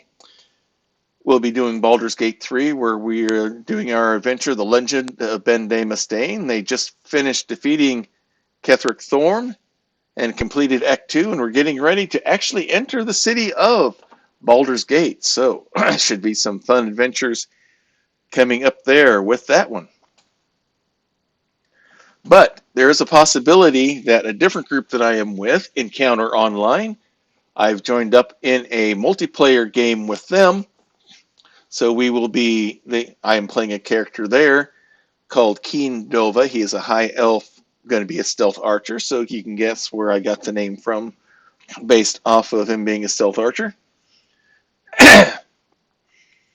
So that the original plan is for those are going to alternate every other week, but we may be playing in the multiplayer group again this week. I'm waiting to see. We'll find out from there, but so Wednesday will be Baldur's Gate. We just don't know whether it's going to be on my channel or on Encounter Online, and I will place links in Discord either way. Speaking of Discord, if you like what you see here and you'd like to talk about things such as WWE gaming or Lego games or Baldur's Gate or other things about gaming as well, or you talk about different creative projects that you're working on, join us on our Discord. We have sections for all of that there, or just for plain chit chat if you would like. So join us there. We have a special section in Discord called the Prayer Closet. Here in this household, we believe strongly in the power of prayer. We know it is real. We know it is powerful. We know that it works. We've seen it happen time and time again in our lives. So if you have a need, if you have a concern, if you have a request, please place it there in the prayer closet and we will be praying for you. And this isn't a case of thoughts and prayers and then nothing happens. I have a list on Evernote that I keep for all the people that are on that are on the prayer list, either there or that I've encountered in other streams and stuff like that, or people I know that need the support. So if you would like that kind of spiritual support, please place it there. If it's something that's like kind of like personal or private and you don't necessarily want all the internet knowing about it, then just use the praying hands emoji. We'll take that as what we call an unspoken request, which means God knows what it is, you know what it is. We don't know, but we don't have to know. All we need to know is that the need is there and we'll be praying for you just as hard as if we knew what was actually going on, because we don't need to know. All we need to know is that the need is there, and we will be praying for you and giving you that spiritual support that you desire just as hard if we knew what was going on. So please feel free to take advantage of that, and don't worry about privacy. We've got that covered with the unspoken requests. So we're going to, looks like, who we got here that we can raid. Looks like we have Jarl of Goats is on. We can go there. One of my first customers. I make custom GM screens. In fact, I've just made my newest model. So I'm going to be posting that on Etsy tomorrow because it's a little late right now. So tomorrow afternoon, I'll be posting that up and putting alerts out on that. To give you a clue, it's a GM screen that on the GM's side, it has a spot where you can put in a tablet of your own tablet, put it in there and have it for you, so you can pull maps up or play music and stuff like, or anything that you would want there in front of you on your tablet, and be able to pull those up any time, as well as some areas for paper sheets as well on the wings. And the front of the one that I've made for myself, it's probably one of my funner creations. It looks like a mimic. So it, you can join. You can find my Etsy page there for Diet Water Productions. We have the two current models there: the four panel version and the 3 panel with the monitor in it. So you can hook up a computer to it and have the display for the players to see. The tablet model is made for the everyone else, and we're going to snooze that ad break there because we're going to get ready to raid. So what we'll do is, so we have that available, and we'll have the two new models. We'll have the 3 panel with the tablet removability, and I'm going to have the 3 panel without any electronics at all, in case you want to still say analog, but like the 3 panel look better than the 4 panel. So those will all be posted here on Etsy soon. So before that tries to run another ad cycle on us, so we will go ahead and raid Jarl of Goats.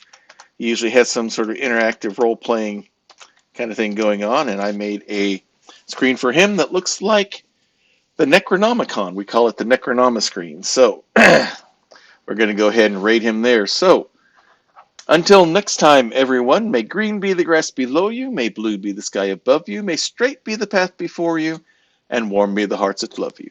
Good night, everybody. It is the best Twitch channel that is secretly an old-timey ice cream parlor on either side of the Mississippi, or the Rockies. And you should hear about the specials. Monday nights is Bonnie's Bonbons, cream extravaganza with all the float sodas and sundaes you can shake a stick at. I can shake a stick at quite a lot of Sundays, but there is also a Fudge Rodin Sunday special on Tuesdays, and the famous 1, 2, 3 parfait on Wednesdays, where wrestlers meet up in the squared circle to work out their differences with some healthy wrestling-style fisticuffs. It is all good, clean fun.